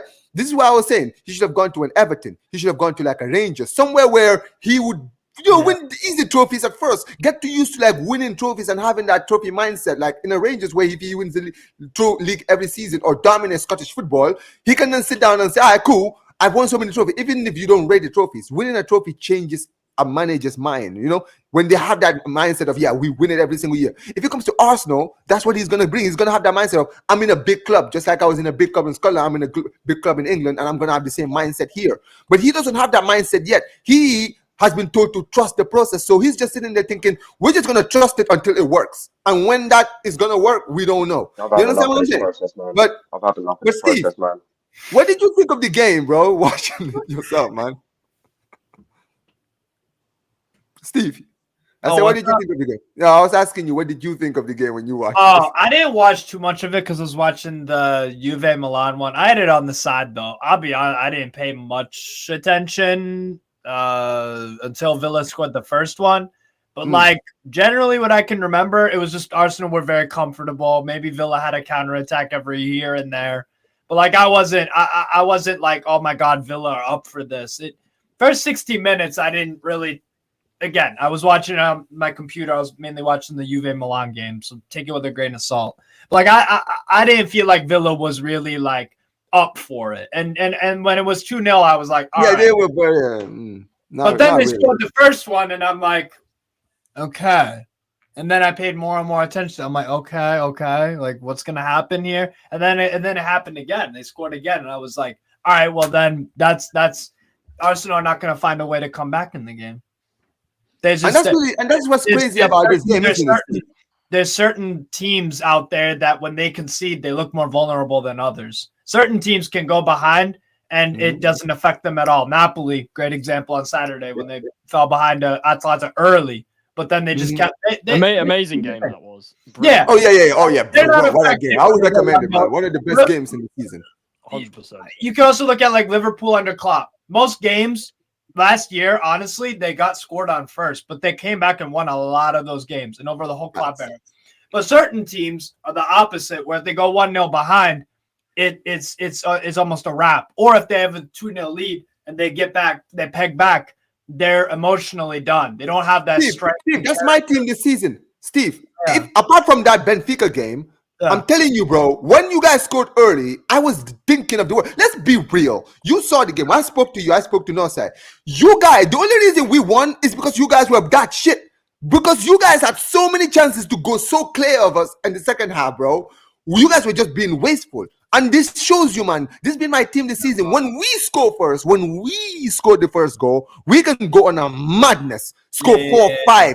You understand what I'm saying, right? But when we're the first to concede, bro, I'm just sitting there like, bro, please, in the name of God, do not embarrass me. It was 3-1 by halftime, bro. What did I tell you guys? I knew, bro, because this is my team. Just like Steve mentioned, bro, some teams, they have that mindset of, okay, we were been pegged back. We still have the mindset. We'll still go on. The thing is, with certain teams, they don't have that. And the thing with the Arsenal game is, I'm kind of like with you, Steve. When I saw it was 2-0, I thought the game was over. Yeah, until I saw the first goal go in, I was like, okay, I need to go back and watch that game. And this is the thing, Watkins was awful in that game, bro. You guys gave this guy so many opportunities to score. I'm like, bro, what the hell is going on? This guy got so many opportunities to score in that game. It was ridiculous. was like the game in the earlier at Villa Park when they had even more chances that game. Yeah. When Arsenal won like 1 or 2-0 late or something. But yeah. It's ridiculous. It's ridiculous. Absolutely ridiculous. But Mikes, what did you think of the game, bro? Yeah, I'm in completely agreement with you and Steve. Like, I was literally going to mention it was like a worse version in terms of Aston Villa side of the Villa Park game. Because I'll be real with you, like I don't really rate Watkins outside of Unai Emery. To be completely honest with you, I think he's good at running the behind. I've never really been too much of a fan, just in general. I think Unai Emery knows how to get the best out of certain strikers, and he's kind of like he's like Ancelotti in the sense where when Ancelotti went to Everton, he made Dominic Calvert-Lewin look good. And he pretty much said, he told him to watch tapes of Inzaghi. So that says you all you need to know, focus on your two-touch finishing and all that. But with Watkins, he was pissing me off in that first half because obviously I'm a hater. So he was just, I'm just like, bro, just bang. I'm just there like bang, man. Like just go 1-0 up, go 2-0 up. But like Tielemans and Morgan Rogers were like the only two that were actually trying to do anything. Like Tielemans was only one trying to find the killer pass, playing in that 10 row, etc. And for me with Villa, I was just like, okay, you've wasted so many chances, despite the fact that Arsenal don't have their best team out. Like even with they're not, but like even with the front three they had, they're always still capable of finding at least 1 or 2 goals, and they did. And I'm agreeing with you two again, where I thought it was over at 2-0. I thought there's no chance they come back. There's no chance Villa come back from this. Like Arsenal, maybe they'll see it out, defend for the rest of the game, or they'll just pass the ball around and try and piss Villa off. But even for Arsenal standards, I wasn't expecting that capitulation at all. Like, because when Digne came on, that changed the game because, like, Digne's played a lot of games, so I understood why Maatsen started, but he didn't have a good game. But that Digne cross was brilliant. We don't see those crosses anymore in the Premier League. We haven't seen them in time. Like, when there's not really many people in the Prem that can actually cross anymore, to be fair. But with that Digne cross to Tielemans, was brilliant. Great run from Tielemans. Marino losing his man. And it kind of, like, the thing is about Arsenal, it's kind of like when you watch them in key moments of the game, the key cogs, obviously, Saliba, Gabriel, and Saka. It's kind of alarming, obviously, because their lack of quality and depth, that when one of them goes, just the quality of the team is just so far down. Because, like, that goal might not go in if you have your best centre-back partnership. You might go more goals up if you have Saka, because Ødegaard literally relies on Saka to perform. This guy cannot perform without him. All you have to do with Ødegaard, get tight on him. Like, don't give him space. He doesn't know how to, like, drift away from that. A proper number 10 finds a different way. Then again, obviously, Arteta doesn't give, the freedoms like to the midfielders to float around or anything. But Ødegaard needs to find your own way to get through these midfields. I don't care, man. Like, we've seen him so much like duck from midfields, and it's not like they had their fully fit midfield Villa throughout the whole game. They brought Bogarde on. Bogarde's a defender. He was playing in midfield. They don't have another midfielder. Yeah, Mr. Bogarde's son. Yeah, bro. He's like a third choice right back playing midfield. Bro, there's no excuse. It's just an organizational way Unai Emery does it, and he did a job on him again. Did a job on Arteta again. And it was just the only difference between this game and the previous game. Villa finished their chances. Yeah. But you notice the same performances. Even the game where, I remember when Arsenal won 4-2, Villa could have won that game as well. They could have won 2-1 in that game. The amount of times you see Villa come up against Arsenal, Emery plays the exact same way because he knows how Arteta's going to play. Like, even away from the Villarreal game and stuff like that as well. Like, you never know what you're going to get with Villa this season, even because of the amount of games they had. Like, they were shit against Monaco. Yeah, I was going to say they were terrible. That game was one-sided 1-0 I've seen. By far. Monaco will be. Our game was one-sided when they beat us, but dude, that game was worse. Because when we played them, they beat us 2-1, and they were so much better than us in that game. But against Monaco, bro, Monaco was so wasteful in that game, bro. That's what set back Aston Villa, though. Like, what I've noticed with Unai Emery this season is he gets too desperate with his substitutions. Where, for example, he doesn't know how to balance out. He doesn't know how to balance out the Watkins-Duran conundrum. But when he has 2 of them on, obviously he loses a midfielder. He doesn't actually know how to play 2 up front properly with 2 number 9s. He just sends them on and then hopes that because they have more attacking threat on the pitch, then the ball is going to go to them. But then you get Duran trying to drop deep and Watkins trying to run in behind. Duran is actually putting some nice through balls through, but then Watkins is like, oh, I didn't see that. Of course you didn't. Yeah. You're just like this guy. Watkins is a one-trick pony anyway. But with the Arsenal game, like it felt like typical Arsenal, even though I didn't expect it to be typical Arsenal. And that's what's the thin line between what Liverpool are doing in their first season under a new manager because their players still have the know-how, still have the intelligence, and still have the experience of winning and getting over the line, compared to a team that have just about got over the line. That probably still got that thing in their head like, oh, we've never got over the line before. We've got even more pressure on us to get over the line this season, and our squad hasn't got any better in terms of quality and depth.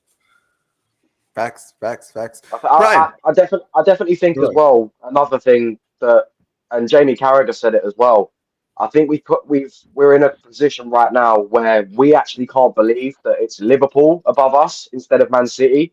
And we're in a situation where we feel like we should be there ourselves because Man City have had a major drop off.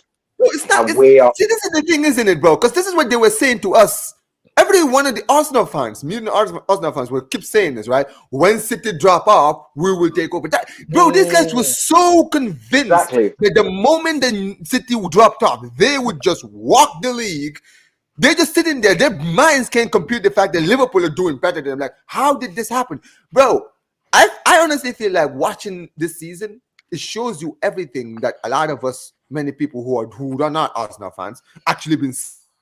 We've been telling you guys, listen, it doesn't matter that you guys finished second in the table last 2 seasons, right? Your team is not good enough. There's still areas you need to fix. And until you fix it, you're not going to win the league. Forget about City. City is not this unstoppable juggernaut that you guys make them for, bro.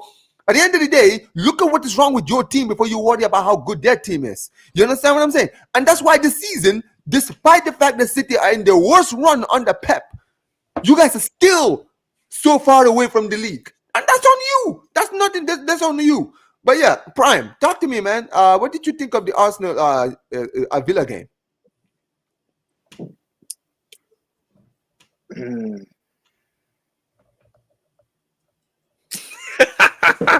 Yeah, he's always doing the most. He's just. Do you know a lot? No. I'm just trying to. Like the excuses that you can afford to say. Maresca or Ange or who's the other guy, the United manager, Amarim, about the squads necessarily not being tailor-made for them, injuries, some players not being good enough, etc., right? Whether or not you think they should be afforded those excuses are valid, or those reasons are valid. Arteta's been at Arsenal 6 years. You've had more than enough time to take out players you don't want and bring in and build your own squad. And some people will say, well, you think he's had control of every transfers or whatever. You know what? Maybe that excuse may run for Ange, who's been at Spurs for a season and a half, and he's had Werner twice. That excuse, but for Arteta, who's been there 6 years and who got on his knees, I'm not pausing, and begged for Havertz. I'm not giving you that excuse. You begged for Havertz. Everything that comes with that you deserve. I'm sorry. You begged for Havertz. You spent 100 million on Declan Rice when he had 1 year left on his contract. You deserve everything. Thanks. I'm sorry. You deserve everything that you get. Your best players, Arsenal's best players, are players you didn't contribute towards. You didn't sign. You didn't sign Saliba. No, you didn't sign. Saka came from the academy. Like, I don't know. It's kind of crazy because Arsenal were so close to winning a major trophy, and yet with Arteta, you're so far away. Yeah, that must be the thing that hurts you guys. You're so close. Yeah. A few results change, and you guys have won back-to-back league titles. A few results, and you're back-to-back league titles. But because you have Arteta and you have Havertz, you're 6 years trophyless. It's beautiful. It's beautiful. Bro, I mean, it's crazy. It's crazy, isn't it? Because here's the thing. That first season when they didn't win the league, everyone was like, well, they need a striker. They need a 20-goal-a-season striker. They go and sign Kai Havertz.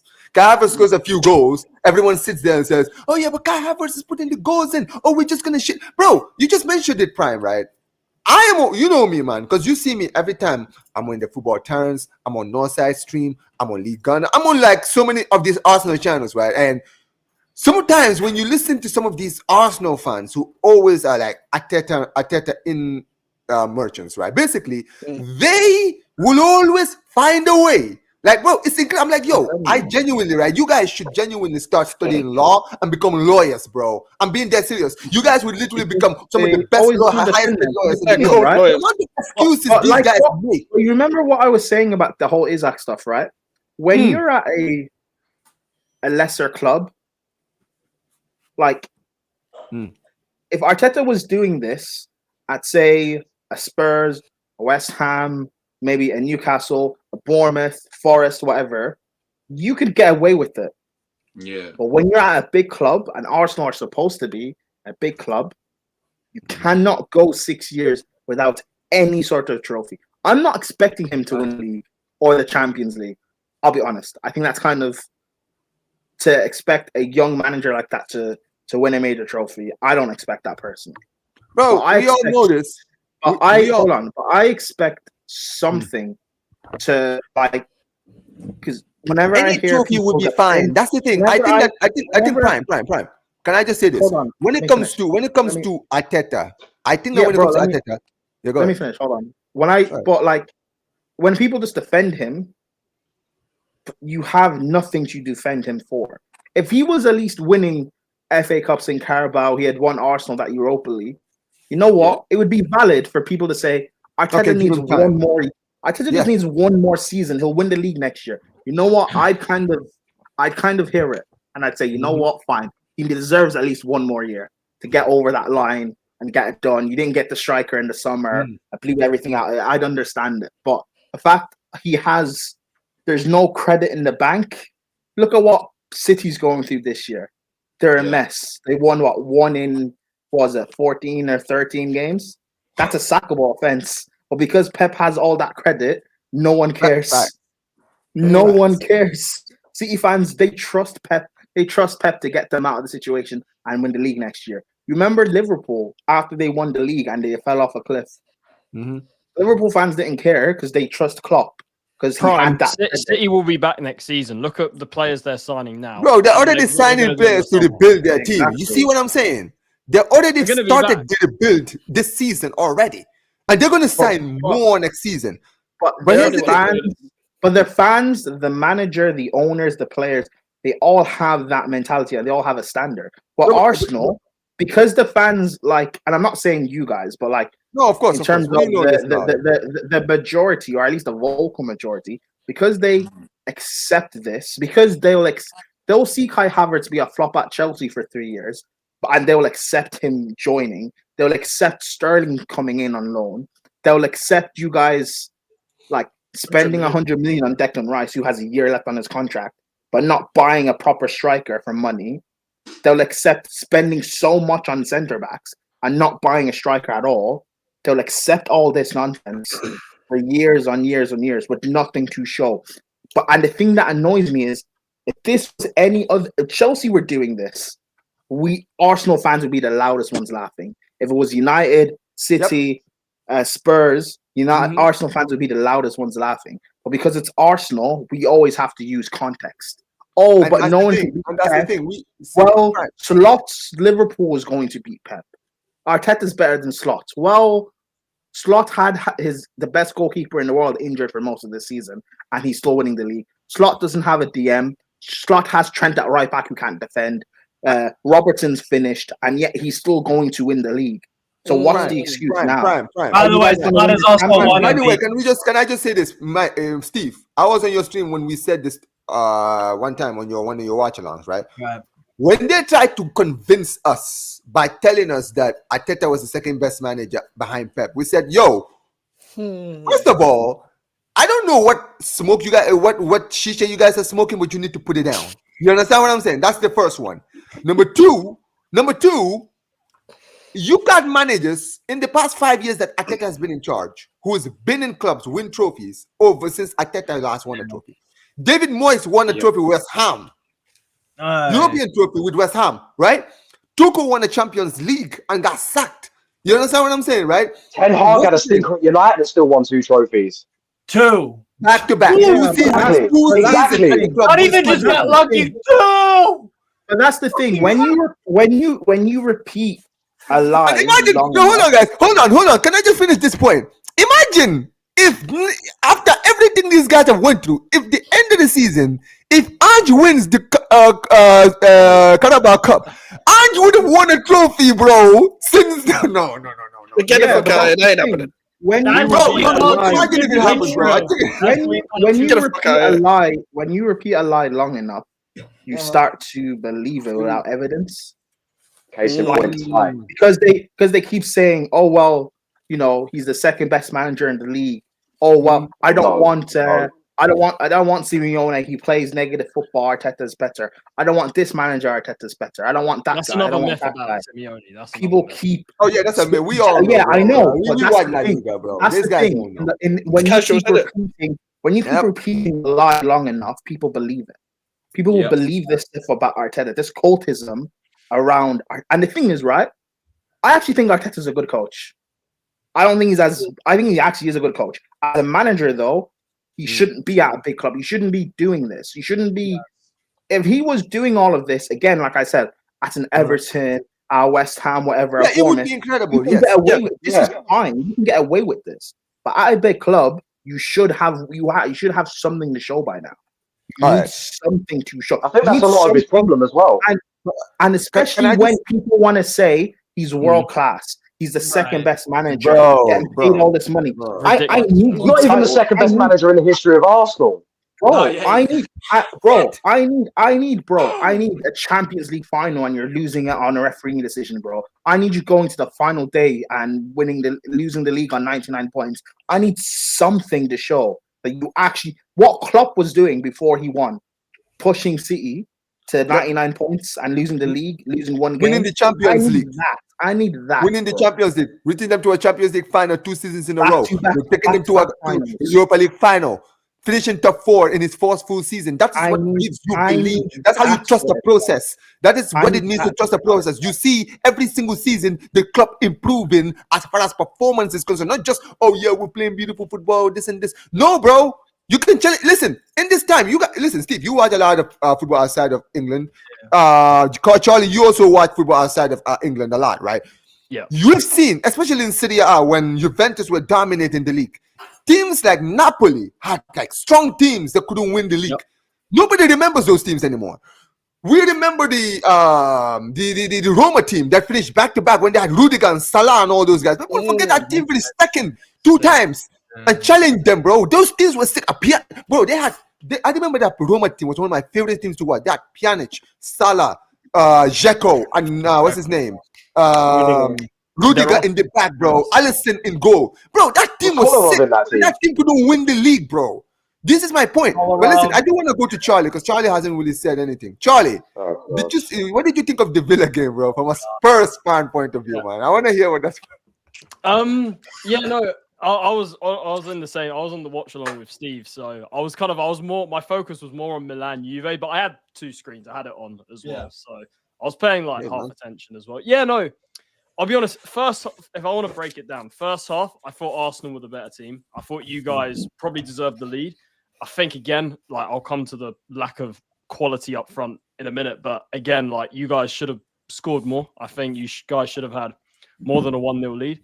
Second half, look, I thought when that scrub Havertz scored, I thought, look, it's probably you guys are going to see it out, Arsenal. I think that with the way Arsenal played with the defence, I think that 2-0 was probably going to be enough. I mean, I know you got a bit lucky at Villa Park, but you didn't concede. So I'm thinking 2-0 at home. I think it will probably be a similar sort of result.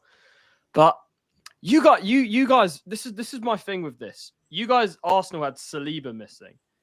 You take one player out of that defence. Obviously, with Partey at right back, that contributes. The whole thing fell apart. It was like an 8-minute spell where you let first one and then second one after the other. It was just a spell where you shat the bed basically. They shat the bed. And look, the goal that was ruled out. I've seen some people trying to claim that it hit his chest.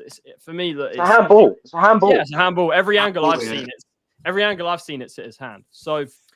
Yeah, for me, it's the same story of Arsenal. I mean, look, people might say if I'm like a biased Spurs fan or something, but this is just what I see. The lack of threat up front. I mean, when Arsenal played us in the derby, you guys should have buried us. You should have seen us off second half. It was all 2-1, I think, flattered us in the end. Same against Villa and multiple games this season. The severe lack of quality up front is what's going to cost you guys a league title and trophies, to be honest, because Kai Havertz, I've said this for so long that even last season I was 60 million down the drain. Kai Havertz scores again. I'm like, this guy's rubbish. It's Melbourne from Madagascar, bro. Yeah, look at the Euros. I always use international football as an example because I think that's the highest pressure moments. Like, look at the Euros. Havertz, he had chances on a plate for him. Scored 2 penalties, didn't score a goal from open play. He had so many chances on a plate. I called him so many bad German names during that tournament, bro. I'm not even. So for me, this is what it is, right? Until Arsenal go out there and buy a striker, nothing's going to change. And until, as well, with the manager, I think I agree with what the 2 Arsenal guys here said. Like, Arteta's not going to get you over the line. It's as simple as that. He's proven with 800 million. His choice. I don't know how much control he has with the transfers, but his choice to not sign a striker and his decisions up against managers that are better than him, he comes unstuck every time. It's people. Yeah, like you guys. Look, I don't even mean this in like a banter way, but 93% top that season, and you still didn't win it. That was like a record. That was like a record for a team being top without actually winning it or something. I think that's the real concerning for me. So for me with Arsenal, you need better quality up front, and I think that as well as that, you need a manager that's actually. I think you guys have pretty much hit the nail on the head with it. Like I pretty much agree word for word with what you guys have said. And the manager, for me, he's taken you as far as you can, and I think that the quality up front, it's not even just up front. I think that if you actually look, not a lot that of people midfielder Marino. Someone want to fucking tell me what he does, what Marino. he did at Sociedad. Bro, listen, He was better at I'm not gonna Newcastle. say it anymore, bro. I've said what I've said. He was about all right that at guy. Newcastle. He was better at Newcastle than he did for Arsenal. He stinks in an Arsenal shirt. I don't want it. He's shit. Bro, listen. I said when you signed him, I was one of the first people. I even said it with Lee Gunner. I said, bro, you guys went to Real Sociedad and signed the wrong midfielder. Mikel Marino wasn't even the second best at Sociedad because obviously We know that. I know that, bro. This is why I was saying when they sound like, yo, this guy's absolute. Bryce Mendes for me was better than Marino. But anyway, I was about to say, not a lot of people talk about this, but the defense, for me, there's not enough depth there either because look what happened against Spurs. Saliba comes out and the whole thing capitulates. Kivior stinks. Yeah, I don't think. If you take Gabriel Saliba, that's probably the best partnership defensively in the league without a doubt. Yeah. But if that's dismantled, I don't think there's quality coming in. I think the level drops off, and it doesn't help the fact that again your manager decided to buy a left centre back, Calafiori, and play him at left back every game when that's literally not his position. Square pegs, round holes. I've been saying it for the longest time. So. Yeah, no. For me with Arsenal, it's the same. Like for me, you guys didn't. You guys had this in the summer. That was the time to kick on and actually say, what are the missing parts? It was obviously the striker. You didn't do it, and I think the transfer window. A lot of it leads back to the transfer window with Arsenal in the summer. You didn't do enough at the end of the day. I think that I don't know about y'all, but I'm getting bored of the analysis of it. Like, when is this fucking madness going to end? Never. Like that's the more intriguing thing for me. When is this utter madness of Arteta nation gonna just finally when? Steve, do you know when it ends? No, Steve, do you know when it ends? The only way it can end is, and for Arsenal fans to wake up, is for something seriously drastic to happen. Like what? Like what? How was more drastic? Hold on. Spurs need to actually win a trophy. That 2019 Champions League final, if Spurs would have won that, Arsenal fans we're finished, bro. Finished. No. But I wouldn't have finished you. I would have woken you guys up as a fan base. That's what you need. You need to wake up. But because Liverpool won, you guys continue to get away with it. Now Spurs potentially are in the final. Let's see what happens in the second leg. If Spurs win the Carabao Cup, that has to wake you guys up now. can't keep defending. I'm not this convinced bullshit. it will. I'm not convinced it will. They will never wake up. no, They'll never wake hold up. on. You don't think?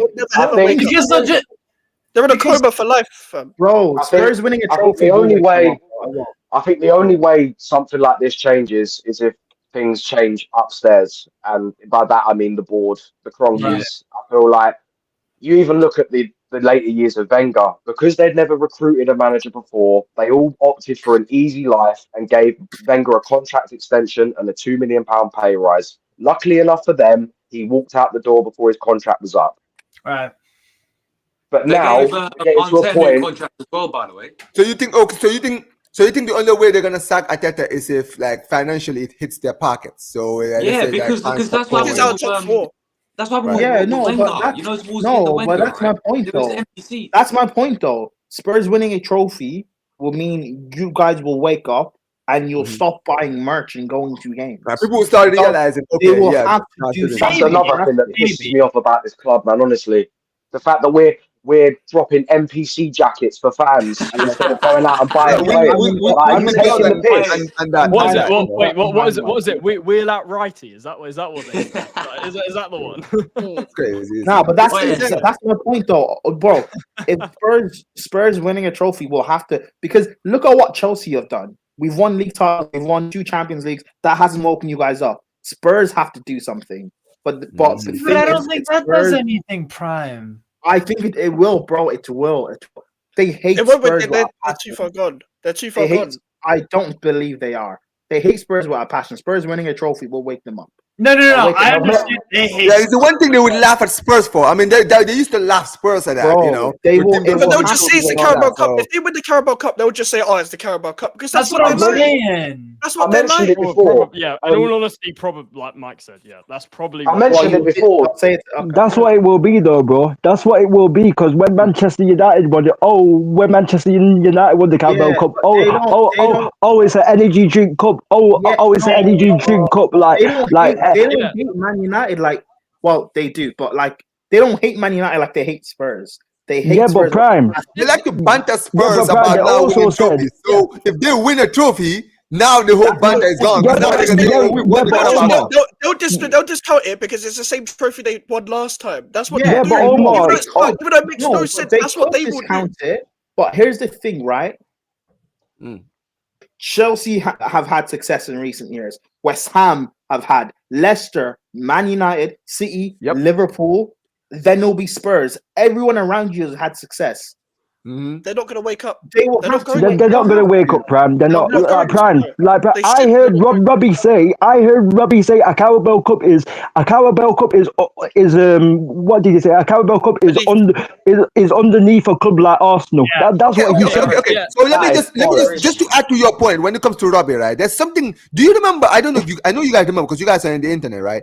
When United won the FA Cup last season, they tried to do this, right? Where they were like, "Well, who had a better season, Arsenal or Yeah, United?" yeah. And we were saying United had a they won better a season because they won a If you win- trophy. if you win a They said trophy, no, so- we would rather have the season we had because we challenged for the league than the other season you had. I said, hold on a second. And I was like, I had to remind this all the time. I'm like, bro, you guys think that we have a weak memory? Because I've been on the internet for so long. I may have not been on YouTube, but I've been in the internet for so long, okay? I remember in 2017 when Tottenham finished second, and then when you guys won the FA Cup, you guys were quick to tell those Omar. Spurs fans we had a better season than you because we won a trophy. So now you don't Omar. want to have the same energy. Can I say something on that? This is what it is, right? And I'm not gonna look. I'm sure the two guys on here, great, reasonable Arsenal fans, but this is the problem with this fan base. I'm sure you guys probably know what I'm talking about. You don't learn. You do it to yourselves. No. Like this Arsenal fan base. Like Omar said it in 2017 when Spurs were challenging with Poch. Yeah, we got laughed at. What have you won? Put the pressure on. This sort of thing. Now Arsenal, because for me, Arteta, apart from the FA Cup when he first came in with Emery's team, it's pretty much been Spurs on the Poch, putting the pressure on, challenging, but falling short. It's pretty much been there or thereabouts the same. So now, I don't know. This is what it is, right? You guys are saying if that's going to wake them up. I don't know, because this is the thing. A lot of Arsenal fans that I see online, they make excuses. They say, "Oh, energy drink cup." The trophy is a trophy. No matter We no got matter where you the put it. crying and all this shit. Yeah, they all do it. So it's like you guys, a lot of that fan base, you can't have it both ways. Like if you're gonna shit on Spurs for I remember going to the 2018 Carabao Cup final where we got battered by City 3-0.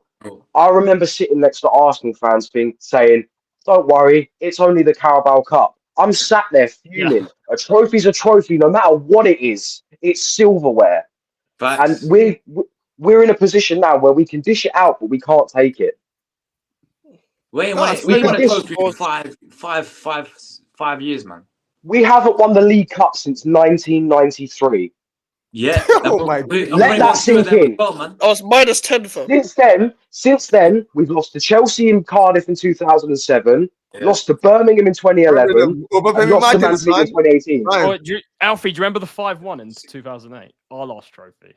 So, in the semi-final. Yeah, I actually did mention to Max as well. The last time you guys won a trophy, my sister was. The last time you guys won a trophy, my sister was 3 weeks old. She turns 17 next month. Bro, the last time Spurs won the league, my little sister wasn't even born. She's almost in college. What? Believe me, when we come to that, I'll say it as it. Oh yeah, we'll get it. Trust me. I think we're actually going. I think we're actually segue into you guys next. I'm gonna delude myself. No. So don't worry. I'm gonna talk to King. Then I'm gonna segue to the Tottenham Everton game. But King, very quickly, man. The quickest words you can give me, man. What did you quickly think of the Villa game with Arsenal Villa game, bro? Because you haven't. It's same old Arsenal, innit? You know what I'm saying? They told us that they had the best defense. They told us that they had the best defense in the world. Oh, but we had Saliba injured. But you guys said you had the best defense. So you should not. If you have the best defense, you guys should not be able to concede 2 goals. You know what I mean? Man like I show speed. Dunked on you again, man like Ollie Watkins. You know what man's saying, bro? You know what man's saying? Mikel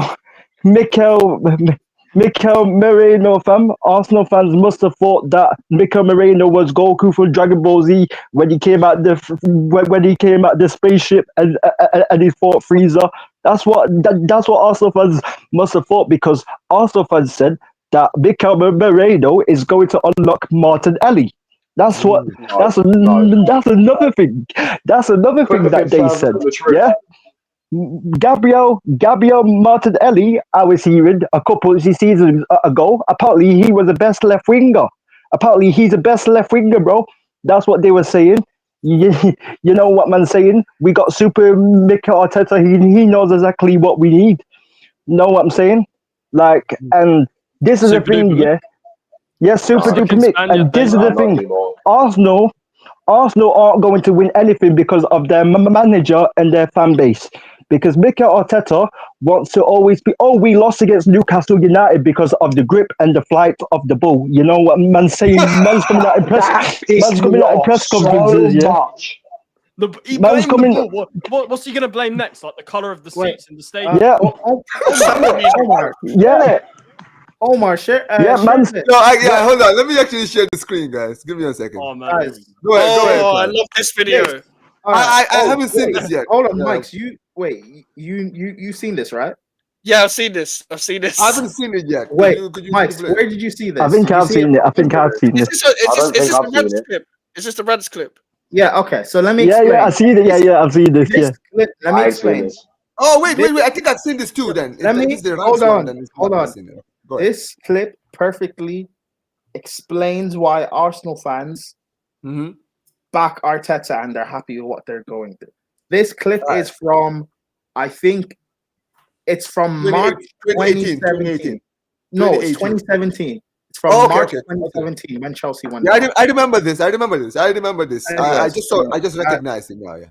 Go ahead. Yeah, I know. But okay, that's fine. Let me listen to this and listen to how. Yeah. Go ahead. The fans want to see us competing. You guys hear it, right? Yeah, we can hear. We can. Yeah. Cool. The fans want to see us competing. They want to see that, like, even if we don't win it, like, there's 2 games to go and we're having to take our calculator out to work out who's going to win it. You know what I mean? That's why they're happy. That's why they. I'm not. That sums it up. You're not. Of course, you're not. But that's why a lot of these Arsenal fans are happy with But this. Because majority of them are remember, happy. That's before why. this, you guys were so down in the dump. This video is from 2017. The year before, Leicester won the league. You guys finished second. Bro, 8 years ago. That was luck. That was luck. Like, I know, but you guys Yeah. finished second. You guys were never really in the title race. Arsenal fans just want to be in the party.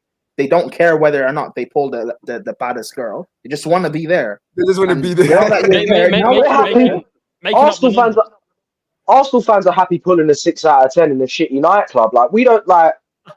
Me on the other hand, I want the 10 out of 10s. Yeah, but here's the thing: Arsenal fans just want to be at the nightclub, and you're there, bro. Yeah, you're there.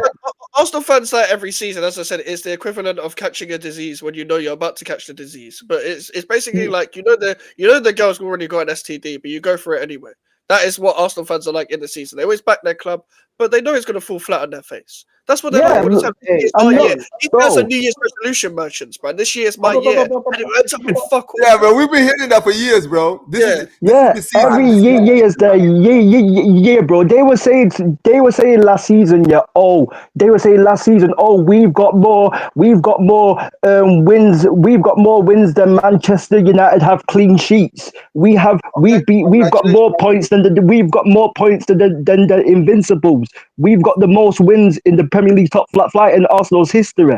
That's what these men were going on about, bro. They do it to themselves. They don't learn. This is what I say. They do it to themselves. Bro, and that's why the neutrals it's entertaining, but for like Arsenal fans, it's infuriating. But listen, I do want to read some of these chats because we've been.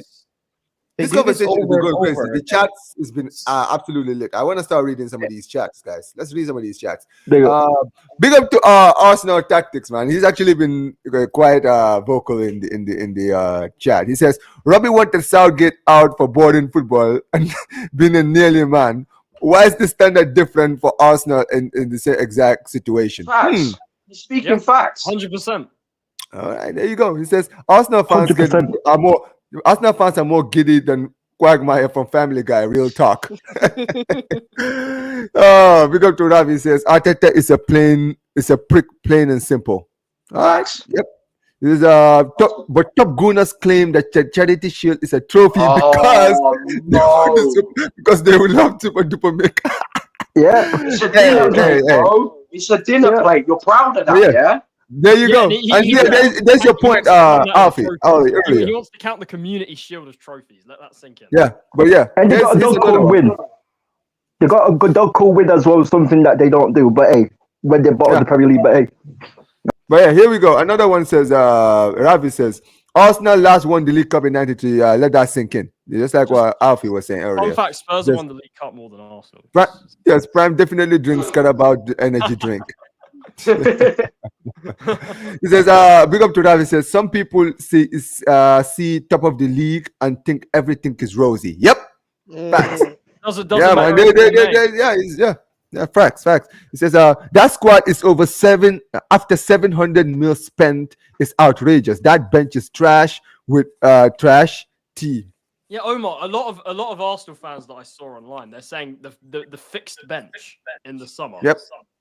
No, they were. You're right. They definitely were. It says, big up to that. It says, Slot only took the head coach job to boost his own career. And basically, this is just a debate on Slot and all of that. But let's see. I saw one here. It says, let me see. There was a question here from Ravi earlier. Yeah, here it is. It says, question: are Arsenal convincing in the Champions League? Bro, don't let that game against Zagreb fool you, okay, man? No, everyone, we all expected you guys to beat Zagreb, man. Come on, man. I don't know why everybody's acting like. But what did you say? I think you're muted, bro. We can't hear you. Hold on. Sorry. That's a statement that Arsenal fans are trying to make about because they beat Zagreb and stuff. They're trying to say, big up, Josh. They'll go for the champion. Big up, Josh. They'll go for the Champions League and then they'll win the Champions League. No chance. That's the thing. But that's the thing, right? It's when has Groundhog. Arsenal ever been a good European team? No, but here's the thing: it's Groundhog Day because they will get knocked out of Europe. Arsenal will have a good end to the season. You guys will do the whole links to we're gonna sign Gyökeres, guys. You'll sign another 6'5" center back DM. Yeah. and you'll start the season well. You'll fall off. You'll fall out of the title race, and you go back into the title race. You'll get knocked out of the FA Cup, and then first round, you do the same thing over and over again. Listen, I've got more chance of getting a date with Ice Spice than Arsenal have in winning the Champions League. Hey, and you know what? That's actually more likely chance. But big up to Hasnat Access. Do you know your set piece coach at Bas? Bro, I don't. I swear I don't, bro. Like, dude, this is my point. See, this is the prime. You just mentioned it, bro. Do you guys remember when was it when you guys when Arsenal lost to Newcastle, right? And then all of a sudden the Zubermendi link started. I'm like, bro, this it's all PR. It's all PR. This club is so incredible. Like, amazing to me how you guys do this. As well. My club are the exact same way. I know exactly what's happening with that one. Like all the what other big club has a mural of their set piece coach outside their ground? Like Arsenal, you got a mural of El Nene, bro. You got a mural of El Nene. Yeah, because man got El Nene, bro. You know what I'm saying? Yeah, so Zagreb's valuation is 50 million. Arsenal have a world-class set piece coach. You know what you need? You need a world-class in-play coach. Open play coach, yeah. You need an open play play coach. This is what it is, right? The whole set piece thing. The fact you have the camera. I don't know any of the set piece coaches at any club. I mean, my club, we don't even have one. We're that incompetent. But anyway, we can see that. We can see that from the set piece. I've never seen a set piece coach like with the cameras. They zoom in on him all the time. I'm exactly. Like, it's PR, bro. It's PR. I've never seen this before. It's ridiculous, man. Absolutely insane. But yeah, listen, quickly want to segue to the next one. Speaking of, we're still staying in North London. And we're going to go to my guy, Charlie. Everton 3, Tottenham 2.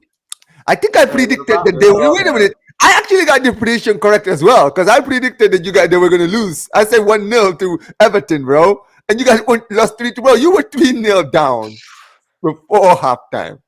I swear when you guys went 3-0 down before halftime, that's when I was like, yo, I swear to God, right? So these Spurs fans, right? Like, bro, I'm not going to lie, bro. Dude.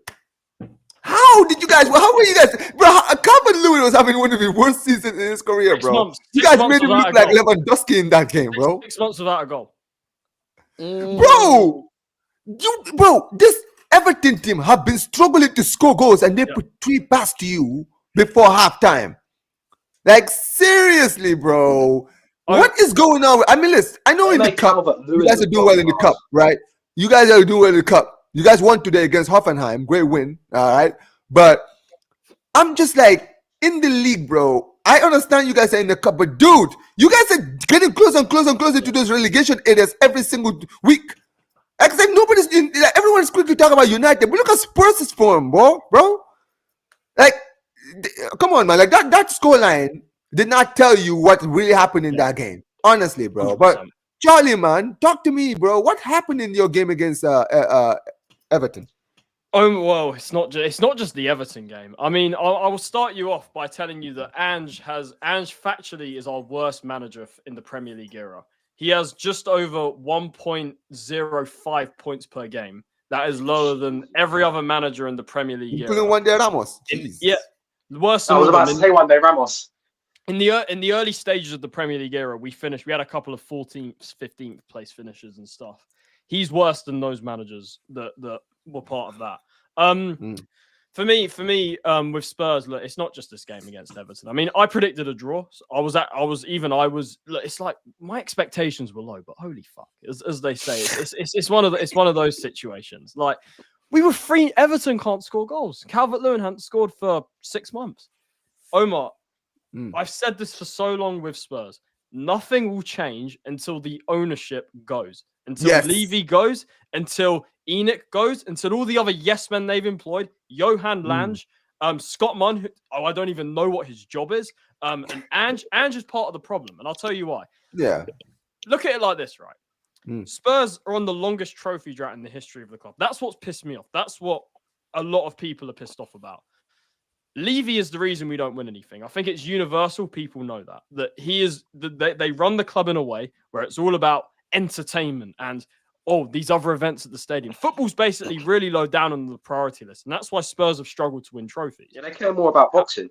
Yeah, 100%. boxing They and care more. concerts and all of them They stuff. care Yeah. more. They care more about the bank balance, and their aim is. They said it when they came into the club. They're going to make the club into an entertainment corporation, and they're going to maximize. Bro, I the swear to value. God, it wouldn't surprise me if the Tottenham Stadium hosts WrestleMania one of these years. 100%. bro. And they're gonna and then Netflix. No, I'm Bro. telling you, bro, because you know WWE keep teasing. I know people are gonna say it's probably gonna be Wembley because they're trying to tease that the WrestleMania could come to England very soon, right? Yeah. I'm telling you guys, if they don't host it in Yeah. Wembley, they're hosting it in the 100%, Tottenham Stadium, Omar. bro. And I this is the promise thing, you. right? I say it like this.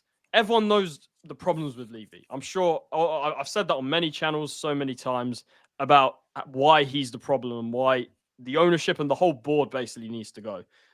However, we're 15th because of Ange. This squad that we have right now, I don't think it's the best. I don't think it's the greatest squad. I think that summer window was an absolute disgrace, if I'm being honest. And this January, we're 24 days in. We've got half our team injured, and we don't want to sign anyone apart from a goalkeeper. But anyway, we're 15th because of Ange. Ange is the reason for our injuries. Look at all our injuries. The reason why I don't blame injuries is because, first of all, I think even if you had those players there, yeah, the quality might increase, but we would still be in trouble because look at the way we're set up. It's the inverted fullbacks, the high line. No matter who's there, we could have a defense with Maldini and Nesta, and nothing would change because we're exposed time and time again. And then the manager, when he's questioned, when people want to question him about it, he double downs on it. It's who we are, mate. We don't change all the time. I find he's very confrontational. He's very confrontational. He is. He's very set in his ways about his approach, and that's what has cost us. For me, even with the injuries we have, we're not 15th, man. Like at full fitness with a proper manager, our squad would at least be top 6, knocking on the top 4 door at best. With everybody, with basically the best possible case scenario. But we're not there because the manager has ran our team into the ground. He's ran players into the ground when we did have other options where he could have taken them off, managed minutes and stuff. He didn't do it.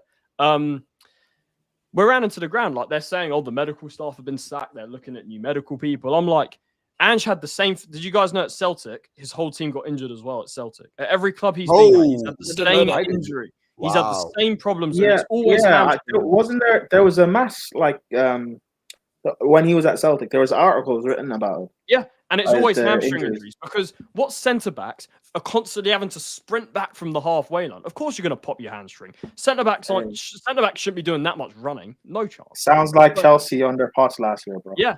So this is what it is, right? Until the manager is part of the problem because he sets us up in a way which doesn't give us the best possible chance of getting results. He doesn't look at the team and say, okay, with what I've got, what way can we set up that gives us the best chance of winning that game? He doesn't think like that. His thought process is, I want to play this specific way, and I don't care who's coming up against us. We're going to do that. This is who we are, mate. And look, that's why we let in 6 against Liverpool. That's why we had like the 4-3 against Chelsea. Like that's what happens, right? Tonight against Hoffenheim, I know we won the game, important win. We had to win, but he refuses to manage the game when we're 2-0 up. We almost choked that game. He refuses to just manage it and take the sting out of it. Say, okay, let's drop back a bit. Let's pick our moments to go forward. Let's keep possession, take the sting out of it.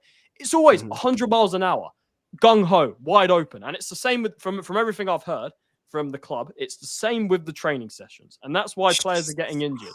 Constantly. They're running to the ground. Yeah, he's completely running them into the ground. Our good players, because like I said, I don't rate our squad. I don't think our squad is good enough to be what I want the club to be. However, we do have some very good players in our squad, and I think he's ruining them. Madison, for example. I think Madison's a really good player. I think he's ruining him. I think Pedro Porro is another one that's been ruined under this manager. Again, playing inverted fullback. Yeah. Well, but I'm saying he's playing him in an inverted fullback role when he's a wing back. Yeah, it's all these different things. He's going to ruin Van de Ven. Van de Ven's a quality centre back, but yet with all these hamstring injuries, do you think if he keeps getting them, do you think he's going to be the same? No, he won't. He's not going to be the same because he relies a lot on his pace. So for me, I'm looking at this. We're in trouble, man. Like I did a video about this. We need to get real with it. We have to look down rather than up right now. We have to look at the teams below us. Do I think we're going to get relegated? No, that's not going to happen. No. But I think if we lose to Leicester, if we don't beat them, there is a realistic chance we're going to be in that fight. Because at the moment, we're still 8 points clear. But if we lose to them, there's a realistic chance we will be in a dogfight. And that's when we have to scrap. And our manager and our players who are ran into the ground have proven they've proven they're not up to it, basically, to kind of scrap for results. Because we're not willing to do that. It's about playing this very specific way instead of just setting up to get a result. It's setting up to play a certain way. And also, I blame people might question this, but I say a lot of the fan base is the problem, because kind of similar to Arsenal fans, what you guys were saying, our fan base accept it. They accept what Levy and Enoch have done to the club. They say online, oh yeah, Levy out, I'm going to protest, I'm going to do this. When I go to the protest, when it's time to protest, they're not there. They don't turn up. Doing it. So it's like it's all keyboard warriors, man. It's all talk, and this is what it is, right? The fans, you hear it right. The transfer window, not these are like big, like there's like all these big YouTube accounts with Spurs. They don't wanna call it out. Like I was hearing, like, yeah, Timo Werner, good bit of business. All these younger players we're bringing, generational. Like I'm hearing these things and I'm like, what are we doing here? Like, are we not forgetting something that we haven't won anything for 16 years? Are we completely forgetting that? But with Omar, with the game, right, with Everton, even I was shocked. I didn't think we'd let them 3 goals. I'll be totally honest. I didn't think it. I don't think anybody did. Let's be real. I mean, we knew you guys were leaking goals, but we kind of thought that Everton's attack is now really clicking. Yeah, exactly. So they could win, but they'll probably beat them by maybe like a goal to nil or something like that. I think. Do you know what it is? Against Everton, yes, we had players out, and yes, injuries are a factor, but I think it's all self-inflicted. Like I said with the manager, it's all the whole injury thing is all self-inflicted. So for me, the problem with Spurs is, before I've been able to say, okay, this is good, because I never wanted Conte out. I never wanted Mourinho out. I wanted these managers to be backed and be given their players, because these managers have proven at other clubs, if you give them their players, they will bring trophies. And that's what I wanted to happen. It's a very simple concept. With Ange, the club are still saying they're backing him.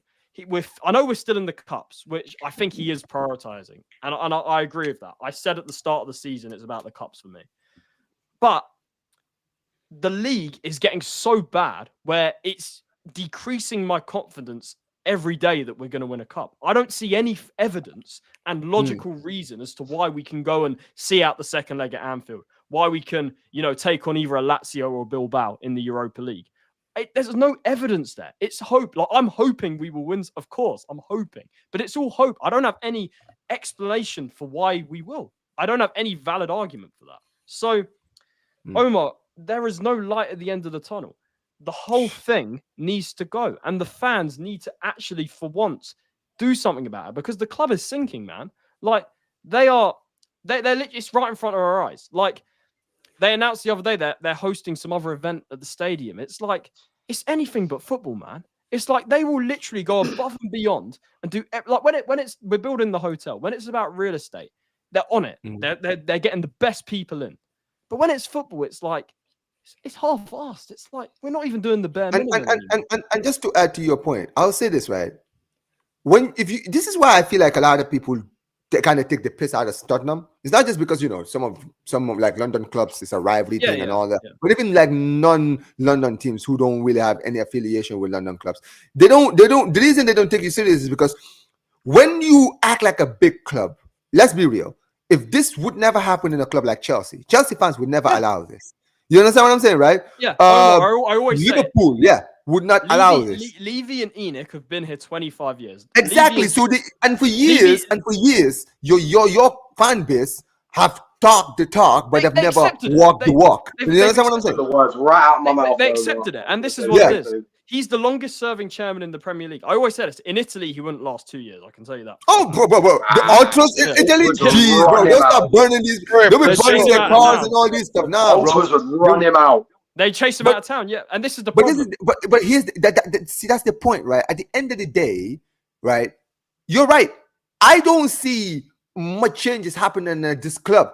And this is going to continue, unfortunately, for someone like you who wants to change. Yeah. Because the only way for change to be facilitated is for the fans to come together and say, this is not good enough. Listen, enough is enough. Yeah. Enough is enough. Because you're right. There's a lot of fans. Listen, I've spoken to different. I know a lot of Spurs fans, and none of them have different perspectives, especially when it comes to the Ange situation. Some people are completely Ange out. They don't want Ange. Some people they give Ange an opportunity. And listen, I like to hear out different points of view because I see where a lot of people who are Ange inners where they're coming from, right? Because they do agree with some of the stuff that they say. They're not all right about everything. You understand what I'm saying, right? Yeah. But one thing I do agree with a lot of the people that what they say is that this problem with Spurs is deeply rooted. It's not just a manager problem. You understand what I'm saying, Omar, right? the culture. You guys remember Conte, when you guys got Conte, look at Conte, right, at Napoli.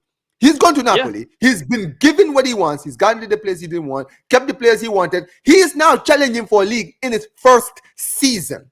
You understand what I'm saying, right? Omar, Mourinho, this is exactly what it is. Exactly, and Mourinho took you guys to a Carabao Cup final. You sacked him. We sacked the most successful manager in these. We sacked the most successful manager in these situations 6 days before the cup final. And that is what. And you know what's funny? That for me, and I feel like that's the same thing for everyone in this panel. We all knew after that we were like, this club is never winning. Omar, this club is not serious about winning trophy. They're done. People, a lot of rival fans and even our own fans, they use words like, Spursy, Dr. Tottenham, bottle jobs, Bottleham, and these. And I'm like, these words never existed until Levy came along. He is, what's the definition of Spursy? It's Levy. He is literally that. He has made us into this club. He has changed our identity. I'm not saying Spurs were the biggest club in the world before, but I'm saying before this ownership, we averaged a trophy every 5 years. I saw a thing. We averaged a trophy every 5 years. Under him, we won one trophy in 25 years. And with the manager, right? And this is my big issue with him. Not just that I think that tactically it's complete suicide the way he plays, and that's why we're 15th, because he refuses to change it. But my other issue with the manager is he's a yes man. After what Conte said after the Southampton game, when he pretty much came out and blasted the club, any other manager after that should look. First of all, I don't see why any manager would take the job after that. But secondly, even if a manager comes in, right, they need to look at that and say, okay, if this happens, I can't accept this. And with Ange, he came in, we did the first season, we re-signed Timo and had that. We re-signed Timo Werner, not once, twice. We had that transfer window where we basically just cut the wage bill and brought in a load of kids, who a couple of them I think are very talented. I think have potential, but we all knew we needed to upgrade the squad. We needed ready-made players to come in. With 2 games a week this season, we didn't have Europe last season. And then after that transfer window, the manager accepted it. He said, "It's on me. I've been backed." His words, "I've been backed." Yeah, Don't then blame me. guess what? Then guess what? If you say you've been back, then guess what, bro? If the team doesn't do well, we're looking at you. He's saying that. He's taking all the heat away from the board. He's doing exactly what they want him to do. He's a yes man. And it's the same with our sporting director, Longe, who's the worst sporting director I've ever seen. Scott Munn, who I don't even know what he does. And the whole board that have been there for 20 years, that literally aren't there because they're qualified. They're there because they say, yes, Daniel. They just do what he says. That's why they're there. Not that none any of these people are actually qualified to drag the club to where I want it to be and other fans want it to be. So I don't see a way out of this, because clearly at the moment, like, this is the thing, you get rid of Ange, cool. I think there's managers out there that can do a much better job with our squad, 100%. But in the long run, in the long term, we might have, a new manager comes in, whether it's in Iriola or whoever it is, we have an initial bounce, we do well. Eventually it will come crashing down, because whoever the manager is will say, okay, we've got to this stage. I need this player to push us on. Levy's not going to do it because they don't want to pay the top wages. That's why we don't sign the big players, because they don't want to go out and pay them. That's the problem. Our wage bill, it came out recently, out of our revenue, which is like, we're the 3rd most profitable sports team in the world. Out of our revenue, out of all the Premier League clubs, we have the lowest percentage that goes on wages out of any Premier League club. Like, that should tell you all you need to know. So for me, we're still in the cups. That's kind of what's keeping me engaged really this season. That by fact we are still in all the cups. He hasn't thrown away the cup like last season when he made 9 changes against Fulham. We are still in the Carabao Cups. We're still in the FA Cup, which both of those games are in the space of a few days. So I think that could be potentially season defining, that kind of period. And we're still in the Europa League. But there's it's all hope. There's no evidence that suggests to me that we're going to win one of those. And look, I hope I'm No, wrong. I I really agree. hope I'm wrong. If we win a Carabao Cup, I'm partying. I'm taking beggars can't be choosers. I'm taking anything right now. I'm starving. I'm literally starving. But I just don't see it. I really don't see it. And Yeah. I don't see how it changes. I really don't. And that's a scary thing. That I think a lot of people underestimate how much trouble we're in. Nah, here. But yeah, Mikes, you heard everything that Charlie had to say about Spurs. Yeah. I mean, from a West Ham, rivals point of view, bro, like I'm sure it's very entertaining to see watching that game. But dude, like, what did you think of like what Charlie said, and also the game as well, man? Yeah, like obviously, like when it comes to Tottenham, always like them losing, but I haven't been able to take much like joy because of where we are, because like we're at the same place right now. Just at this point, you're above us. That's the crazy that is the mad part. Like because we Yeah. had Lopetegui for the majority of the season, that's why it's like mad. But for me, the reason why I don't even like go in on Tottenham like that anymore is because I've kind of seen the same story with them for the past few years, but it's even worse. Like I agree with pretty much everything Charlie said. My whole thing is, I was in like just from a neutral perspective, trying to like defend Ange a little bit, just because I don't really rate the way the squad has been built or designed, but there's a big error in what Ange has done the first time. My biggest criticism of what Ange was saying in the first season is he said, I think this was in his own words, every signing that this club does, I approve of it. Big error. A major error. If you compare it as Charlie said about what Conte did, you shouldn't be saying that, because even when they signed Jed Spence, Conte was like, "This is a club signing." Conte, exactly, that was the big one. That's what he said. He said that on when Jed Spence signed, and the game in itself. I think I walked out and got a drink, and I was like, "Oh, they're 1-0 down," and I was like, "Oh, already?" And I was like, "Who scored?" Calvert-Lewin. Okay, all right, fair. Their whole fan base predicted that. Their whole fan base predicted the fact that he was going to end the streak against Tottenham, which is that stuff happens. We give goals to anyone. I was one of them. Yeah. Like this is my whole thing with Tottenham is, it's become indefensible with Ange, but it's not even like when I look at managers. Obviously, I've been saying with like Lopetegui before at West Ham, are you getting the best out of your squad at this current moment in time? If the answer is no, then you got to go. It's a bigger issue than just that. You're not even just not getting the best out of your squad. As Charlie said, you're running the squad into the ground. I don't particularly rate like someone like a Porro to a highest extent, but there's probably a manager that can get more out of him, because if they're saying there's a manager that's got new ideas, it's a new voice. They're gonna some people just need to hear a new voice. I don't rate the attack at all, apart from Solanke. I agree. Because like he doesn't get the ball, and I think Kulusevski's been magnificent this season, but in the midfield for me, like just travel with the ball. But when he's just got any amount of freedom, you see the best of Kulusevski. Obviously, Werner Johnson, Son's done all he can over the past few years. Isn't the same human, Son, etc. But this is the thing with Tottenham. Mikey Moore came on, and you see what he did. Like when he's been a great player when in a small sample size he's actually played, and there's a reason why he's very talented player. He's very talented. Yeah. From the youth games I watched as well, like even when it was like Tottenham versus West Ham, he stood out. I was like, okay, who the hell is this? And the thing is, in the small sample size I've seen him, he's taking games by the scruff of the neck. He's playing with no pressure because he's just bursting onto the scene. That's sometimes what certain teams need. And to be honest, it's bad squad management from Ange in general, because that's the first time we've seen Archie Graham play midfield for Tottenham. That's the first, and Jed Spence's barely got a game until he's had to. Like someone like a Dragusin, for example, doesn't fit what they're trying to do. I don't really rate him, but at the same time, is he meant to play in this high line? Like he doesn't suit the high line. At Genoa, he was good. At Genoa, he was good, but the high line, no. Yeah, that explains it, because obviously I never watched Genoa, so I only heard of him when obviously Tottenham identified him like this time last year. It's just bad squad planning. I think with Daniel Levy as well, obviously everyone knows that he's the biggest issue. Like everyone knows, but everyone's been saying that for years. I feel like we've been repeating ourselves for as long as we've been watching football when it comes to Tottenham.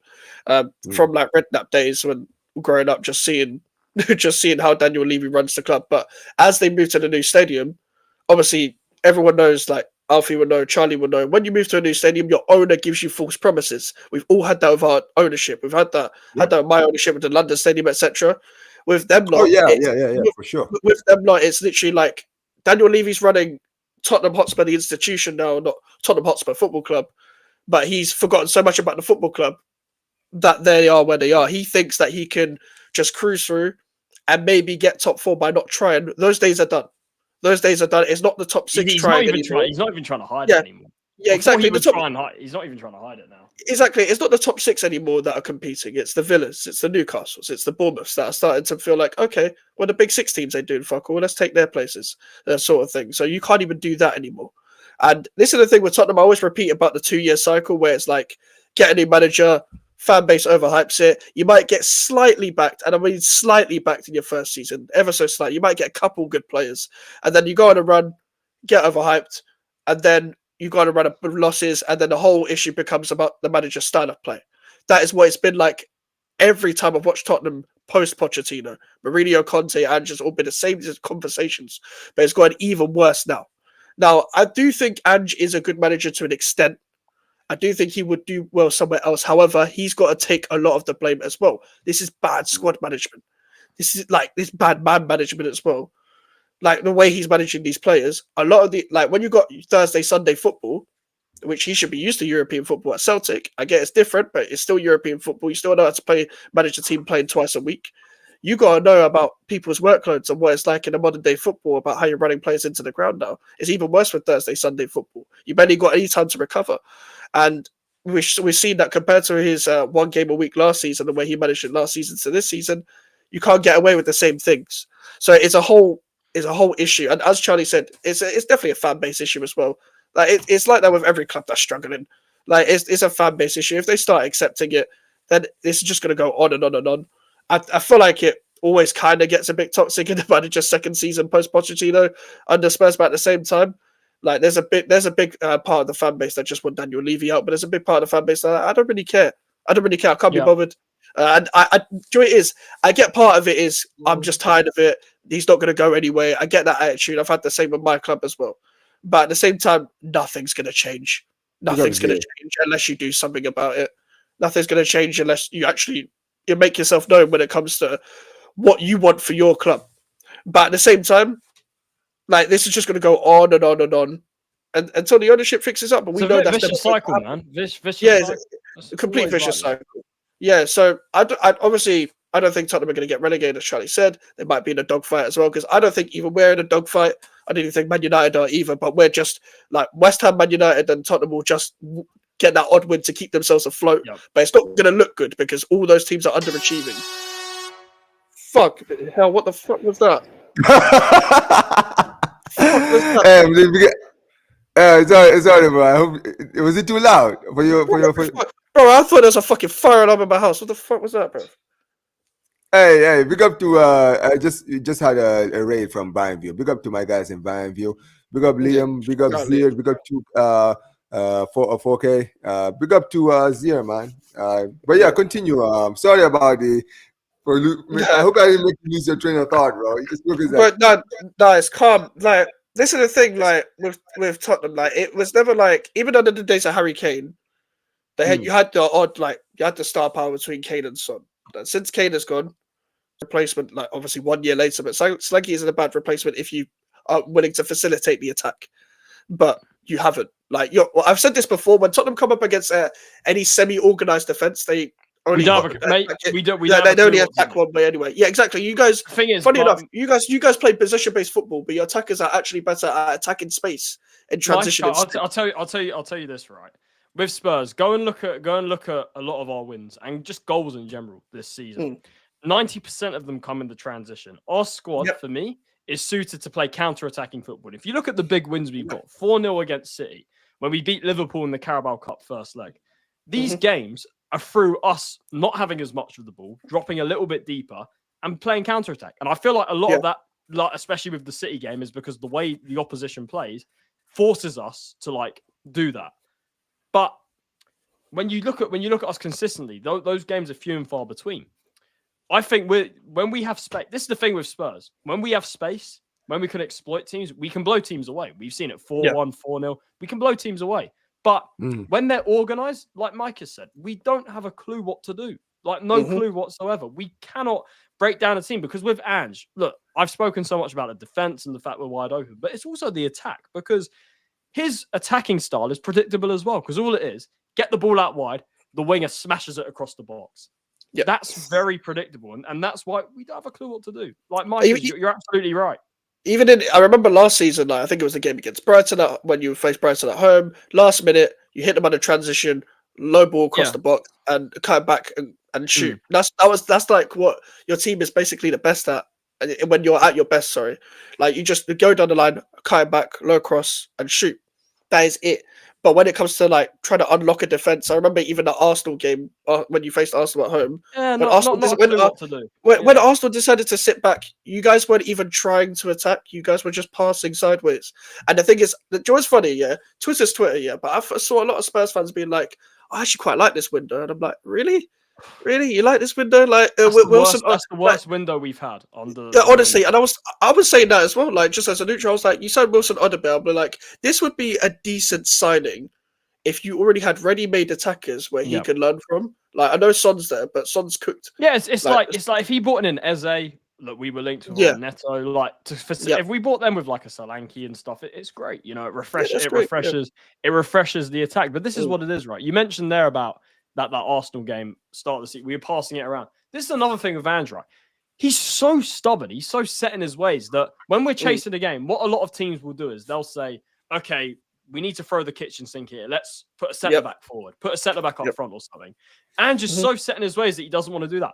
We're 2-1 down to Newcastle. I think it was Newcastle. We're 2-1 down to Newcastle, and we're playing tiki-taka, passing possession race in the last minute, when we should be just lumping it forward, just trying to get it in the box, just trying to take anything we can get.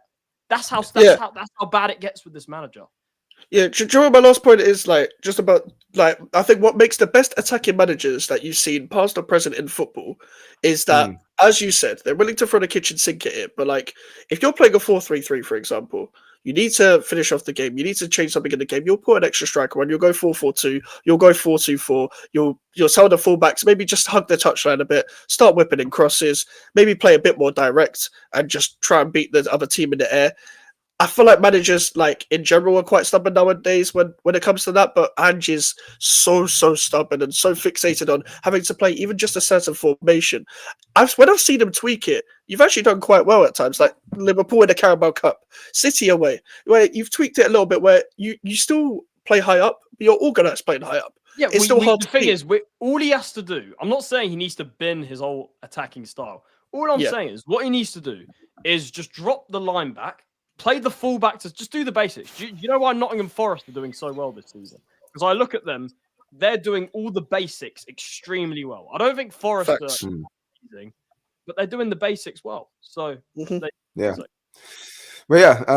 conversation. Quickly go to Prime. Wake up, bro. Don't stop sleeping on stream, bro. This guy. There he is. Prime. Talk to me, bro. I'm not sleeping, bro. I'm just chilling, bro. Hey, listen, you got the shades on. I can't prove that you weren't sleeping, bro. But but basically, what did you think of the Everton Spurs game, bro? I predicted Spurs to lose 2-0 because it's Spurs.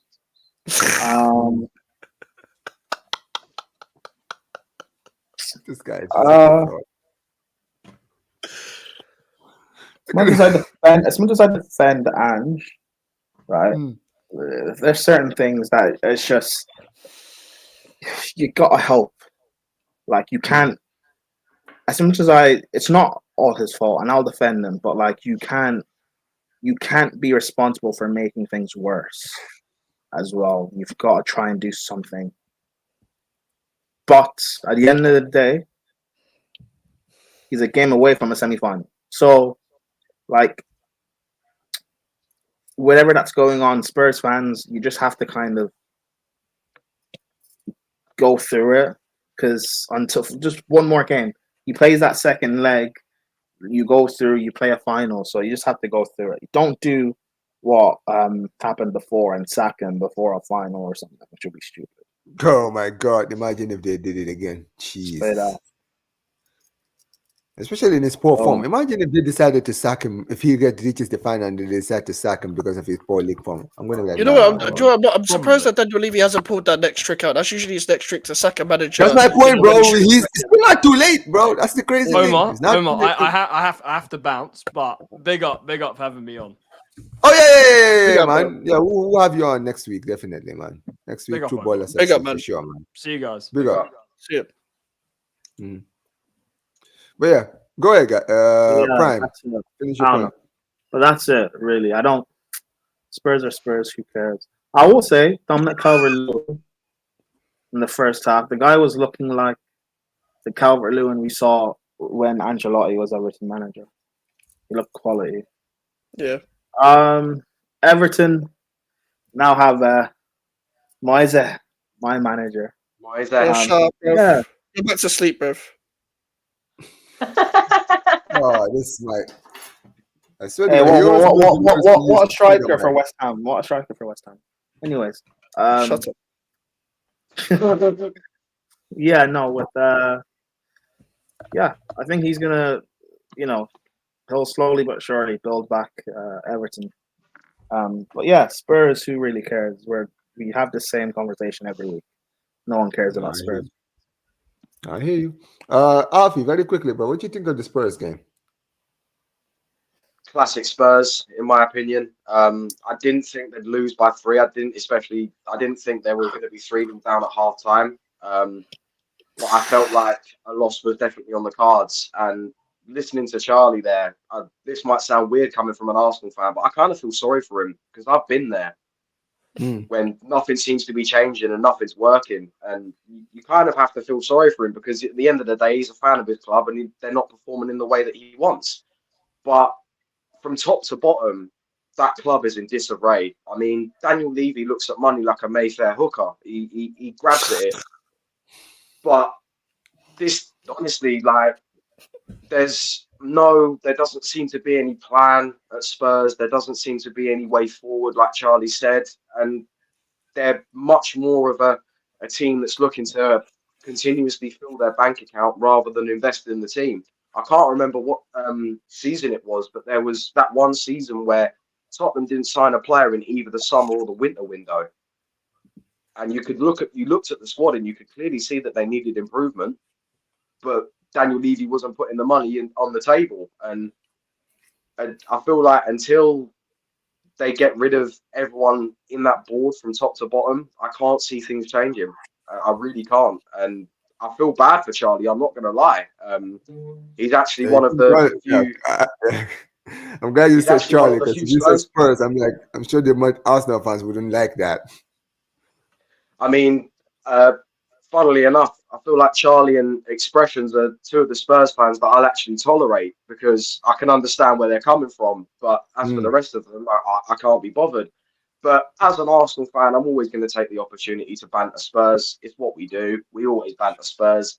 But just a disappointing performance from Spurs on Sunday. And like Charlie said, there's no light at the end of the tunnel at the moment. Yes, they're still in the cups, but for how long? Facts. Yo, King, very quickly, man. What did you think of the Spurs game? Because I do want to move on to the next one.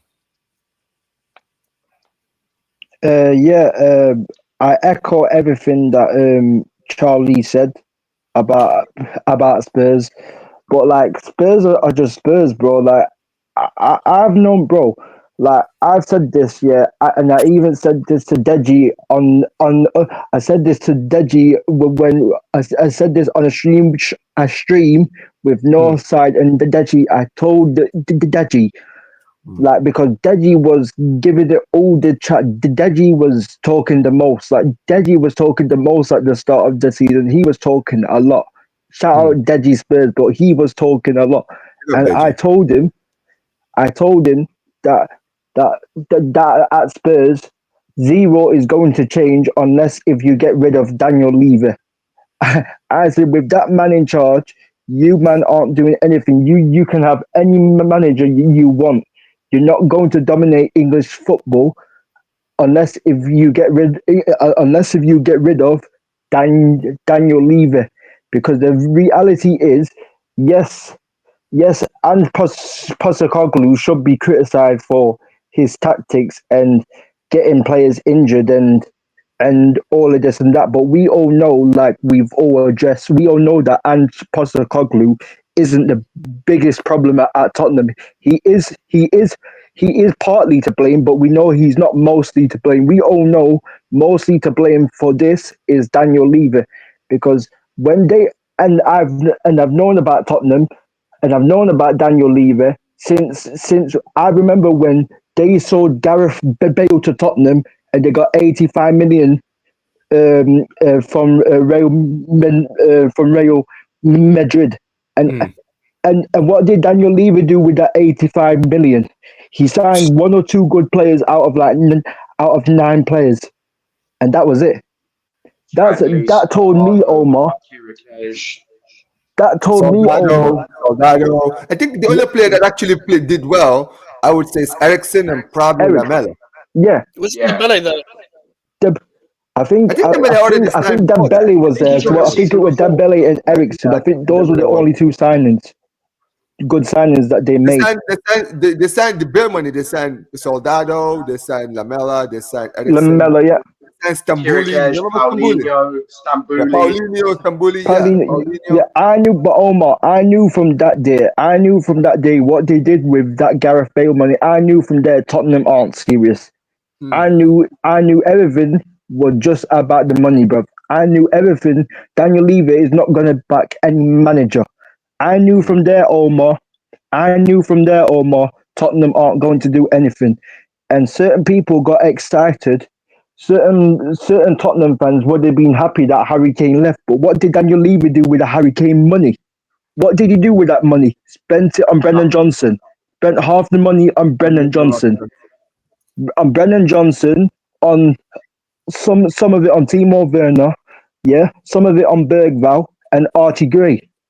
Like Bergvall and Archie Gray aren't bad players; they're decent players, but they're not world class players. They're not like ready-made players, bro. They're not gonna fire Tottenham straight back to the top. You get what man trying to say? So like I've known since they sold Gareth Bale to Tottenham, and they didn't get in hardly any good replacements for him, and they didn't rebuild the squad since then. I knew from there then Tottenham are a serious club, and I wasn't surprised when they sacked Mourinho because obviously if Jose Mourinho would have won the final, Daniel Levy would have had to pay Jose Mourinho more. And this is and this is why, bro. It comes down to the money, bro. This is why they got Wizkid, Beyonce, all of them performing. Wizkid, Beyonce, Skepta, all of them man performing, bro. Formula One. Like Tottenham aren't serious, bro. They've never been serious. Yeah. And I told Daddy, bro. I told him, bro. I told him, bro. I told him that Daddy was on about, Spurs are going to win the league. We are planning to win the league in 2028. We are planning to win the league in 2028 season. He just does things to rattle people, bro. That's what it is, bro. He just does things to rattle people. But listen, I do want to quickly segue to the next point because man, let's start speeding through these results. Listen, this is actually a result. This is actually one of my best predictions because I got this perfectly, bro. Let's talk about it, bro. Manchester United 1, Brighton 3. Okay. And listen, I said Brighton were going to win, and I was so confident that this was going to happen. That's one thing that you guys will say. I think I said a draw. I was confident, bro. Confident that you guys were going to lose. Forget about draw. I expected you guys to lose. You understand what I'm saying, right? And what's his name? Today, I know you guys won against Rangers. Let's be real, bro. I don't know what happened in those last few minutes, man. They equalized, and then out of nowhere, Bruno ended up getting the whole lucky win. Lucky win. But yeah, so listen, at the end of the day, I got it correct once again. 3 seasons in a row. Brighton leave Old Trafford with all 3 points. King, talk to me, bro. I wasn't confident in either, Omar, and you know this. I wasn't confident, bro, because I knew Brighton's record. Brighton have got, I think, the best winning percentage against Manchester United. I think they've got the best winning percentage against Manchester United. So I was not confident on the game. Look, we lost the game because of individual mistakes, and some of it is, and we lost the game because Amarim. Obviously, I'm not putting all my blame on Amarim, but I'm gonna put like 5 or 10% on him. Is because he's misprofiling certain players. He's misprofiling Kobe Mainu. How many times have I said on this channel, on Northside channel, on Flawless channel, on Saeed channel, the videos are there. And I've said Kobe Mainu is not an 8, he's a 10. Because Kobe Mainu does not have the defensive awareness, he does not have the engine or the defensive awareness, and he does not have the variety of passing range. And when you're playing in that position, you need to be athletically good to get back and help and defend, but you also need to have a variety of passing range. You need to be able to pass the ball 5, 10, 15, 20 yards. And Kobe Mainu can only pass the ball 5 yards. He can't do 10, 15, 20-yard passes. He can't do diags. He can't do diags out wide. He can't spray the ball out wide. That's not Kobe Mainu. Kobe Mainu is the type of guy that will shield what will shield the ball from the player. He will dribble past. He would dribble past 1 or 2 players, and then he would pass it to one of his teammates, and then he will wait to receive the ball back of his other teammate. Jeez. That's what Kobe Mainu. Kobe Mainu is all about 1-2s, quick give and goes. His game, he doesn't want. His game is not running up and down. He's not box to box, bro. He's not box to box. He can't play in that position. And Kobe Mainu, when he was in the United Academy, he was a striker. But all of a sudden, when he's come through the first team, we're playing him as a midfielder when he was a striker in the academy. So again, like you know what I'm saying. So Kobe Mainu, like I said this, if you are not going to play Kobe Mainu as a 10, because Amarim doesn't see him as a 10, if you don't see him as a 10, then he needs to be dropped. Regardless if he's one of my favorite players or not, yeah, he doesn't suit the system in the 8. He needs to be dropped in the 8. Toby Collier does better in the 8. And we saw that in the Brighton game, we saw that in today's game against Rangers, and we saw it in the Arsenal game. He's better at playing as an 8. He's better as playing as an 8 because Collier's an actual midfielder. So you know what man trying to say. So this is the thing. Again, the first goal, Mazarari switches off. Let's Mitoma go, and then obviously it's a simple tapping, and then the second goal, and then the second goal we get overrun in midfield. Dalot does not stop the cross. Again, Dalot's not a wing back. I've been telling people he's not a wing back. Yeah, like again he lets the Brighton player cut inside, and then obviously they end up, and then obviously Mazarari switches off at the back post. So again, another mistake from Mazarari, and Onana does not come out to claim the cross. And then for the third goal, we all know the Onana mistake. I've always known that Onana wasn't the best goalkeeper. I've always known that Onana isn't the greatest shot stopper. But I wanted to give him a chance in this system because under Eric Ten Hag, we were conceding 20 shots a game. Everyone knows that under Eric Ten Hag, we were conceding 20 plus shots a game. We all know Onana assets are not. He is not the greatest shot stopper. We all know this. This is why I wanted to see him in a new structure system, on how he would do, and he's still making, and there's no excuses now. There's no excuses now because he's in a more structured system. We're not facing 20 shots a game. Brighton had like 3 shots on target and they scored all 3 goals. Like we are not facing 20 shots a game. You know what I'm saying? We're not facing 20 shots a game. And Onana is still making the same daft mistakes. And I was fed up of him after the Wolves game. I had enough of him after the Wolves game when he let the direct corner go in. The Wolves' first goal when he let the direct corner go in. That's when I said we need a new goalkeeper because this guy ain't cutting it. This guy just makes too much mistakes. This guy is equally as worse as Sanchez at Chelsea. He just makes too much mistakes even in a structured system. So yeah, I hear you. obviously we need players. Obviously we need like left wing backs. We need right wing backs. We need a left centre back because Lissandro isn't good enough. And then obviously we need another midfielder next to Ugarte. And then we need a left 10 because we all know Bruno Fernandes, even though he scored a winner today, we all know Bruno Fernandes does 0 most games. So, you know what I'm saying? So Bruno is still a scrub. Obviously, I'm happy that he got the goal today against Rangers, but he's still a scrub.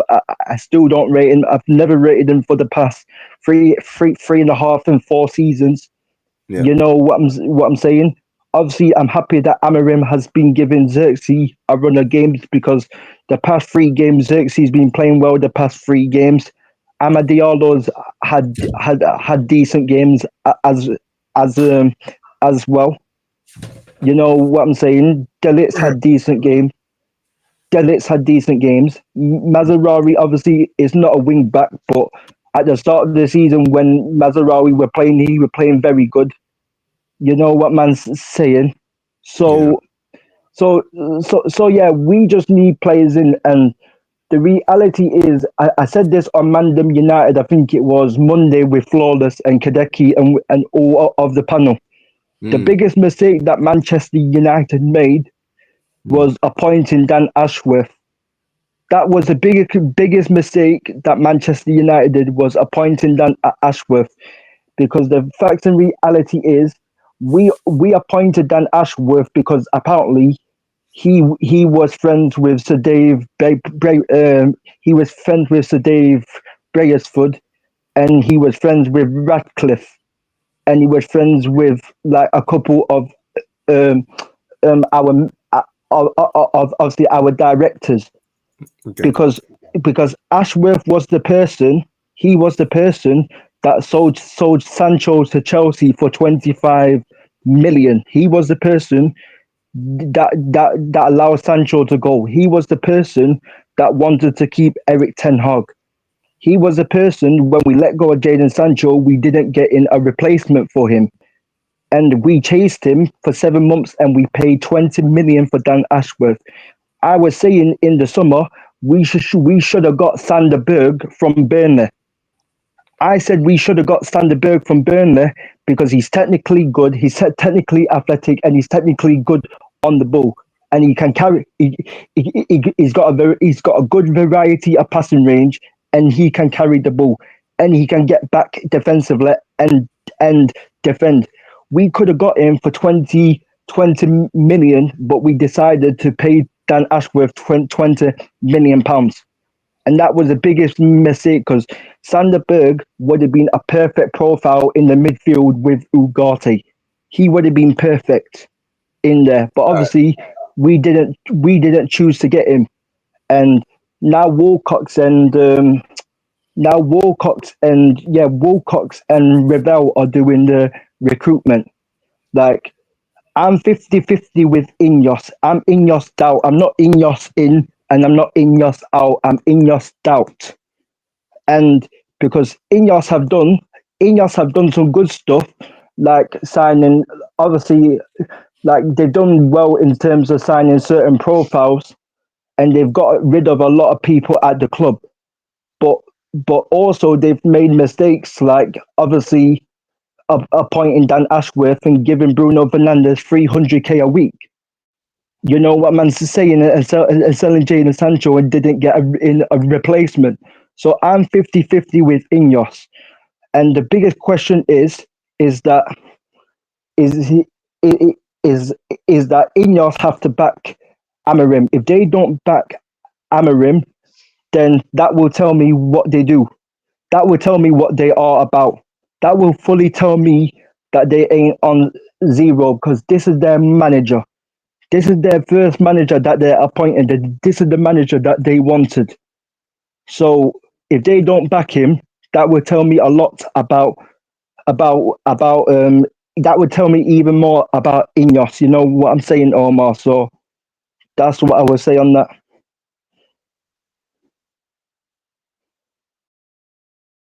I think Omar's muted. Are you muted? So no, I was just saying, basically, I just want to quickly just maybe ask some of you guys what you think, and also because I still want to talk about the Chelsea game and the West Ham game, and we're just going to quickly speed run those because I know we've been here for a while.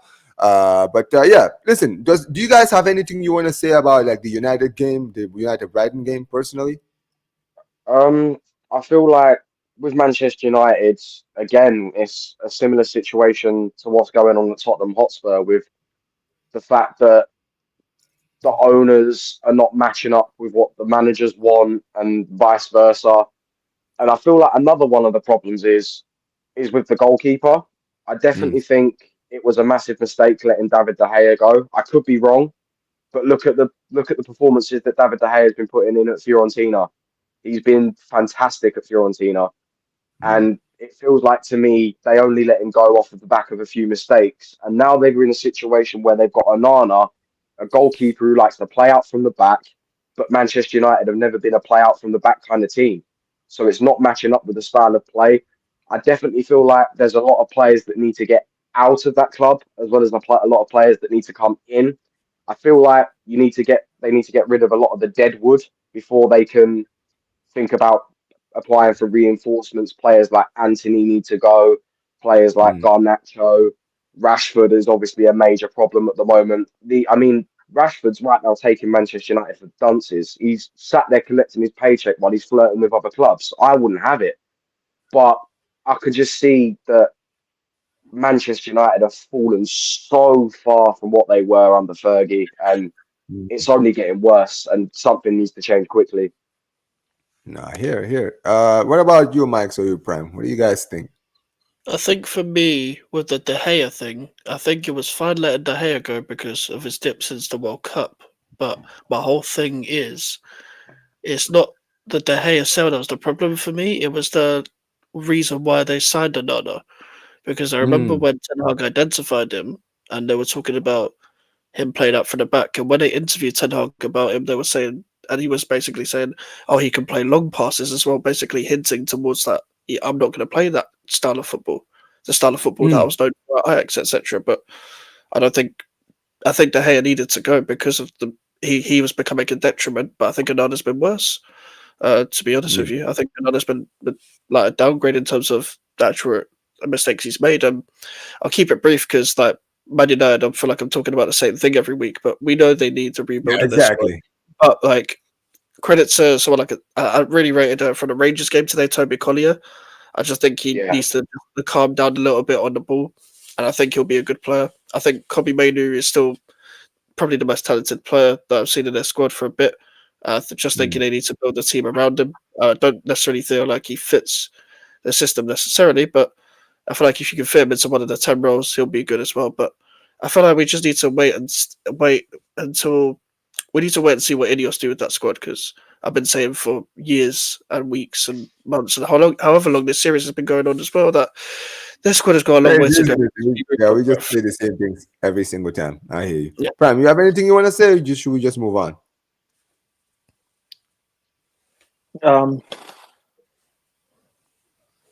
Yeah, Man United are just going to have to go through the motions till the end of the season. The one thing I'll say is this. Yeah. That if things get bad this season, towards the end, right? And even if he gets his players in the summer, or let's say he doesn't get his players, if he starts off bad next season, like in his first 10 games, he's only won like 2 and he's getting losses and stuff, he'll get sacked. Families will turn, which will then cause to then eventually sack him. No, I hear it. But yeah, very quickly, I do want to talk about very quickly on the for Mike's sake, West Ham versus Crystal Palace. Like, I'm not gonna lie, bro. That result surprised me. I don't know about any of you guys, but I did not expect you guys to lose the way you did at home, especially after what I saw. I mean, I will say this: the game against Fulham, I think Fulham were the better team, but you guys were more clinical. You understand what I'm saying, right? But in this game, you guys were not clinical at all. And at the end of the day, Crystal Palace, for me, I think they deserve that win, right? Quickly, just talk to me, Mike. What did you think of the loss at home, man? I'm not completely surprised just because of the state of our squad's in right now with the quality. I'm not using injuries as an excuse because they've got a January transfer window to rectify that, so I don't really care about that. But my whole thing is Potter was doing well with what he had, and he still is, in my opinion. It's just the players are now letting him down on the pitch. Where I've said before, I said when he was appointed that every midfielder that we have needs to be upgraded on if we want to play his style of football, because our midfielders can't play in between the lines. The likes of Edson Alvarez useless, and players like that. I've been saying it for weeks. He had one good game against Fulham, but that was just the odd game. I think against Fulham, it was a case of on stats wise, they were the better team because they had more shots, but a lot of their shots weren't effective. I just felt like we controlled the ball a lot better and we played around a lot better. We outdid them tactically, whereas Palace outdid us tactically. They played really well. They just cut off the lines in between where we where we're trying to distribute the ball to the midfielders and let us play on the sides and then press us, which is very good because we both matched up with the same formation, a lot of bodies in around the same part of the pitch. I'm not really going to take anything to heart like in the next few results. We've got Villa away and Chelsea away. I don't expect anything from that with the state our squad is in. And also with Potter's coming in, my whole thing is now just use the rest of the season as an extra preseason until you actually get to the proper preseason. Get used to the squad, try and get the players used to the style of play, which I already know what he's trying to do, and then I can have expectations for next season. We need players in, and that's pretty much it. All right, cool. Very quickly, do want to segue to the next game. This is the final game we're going to talk about before we do the mic predictions, and then we wrap this up. Prime, your team went back to winning ways on Monday. I actually did talk about a little bit about this when I was on Northside Stream, right? Look, you guys had a good start to the game. You ended up getting pegged back, but you guys played well. Madueke with the goals. I think who else scored? It was Madueke. Who else scored in the game? Was it Tosin scored as well? I think. Yeah, Tosin scored the first one. Yeah.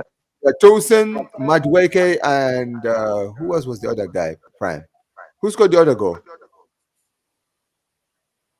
For Chelsea. Was it Chalobah? Yes. No. Yes. No, it wasn't Chalobah. Chalobah played well, but I think it was Tosin. I'm gonna check it.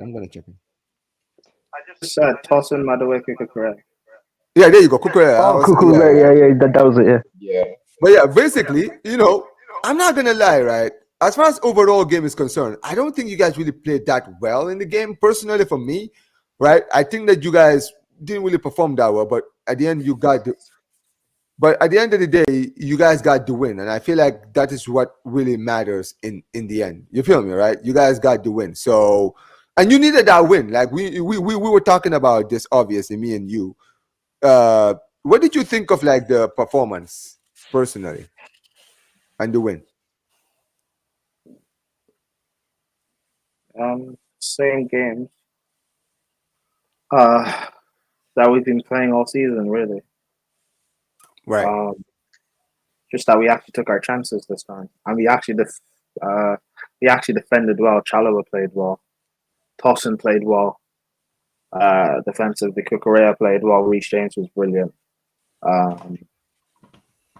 So we have that Bozo Sanchez in goal.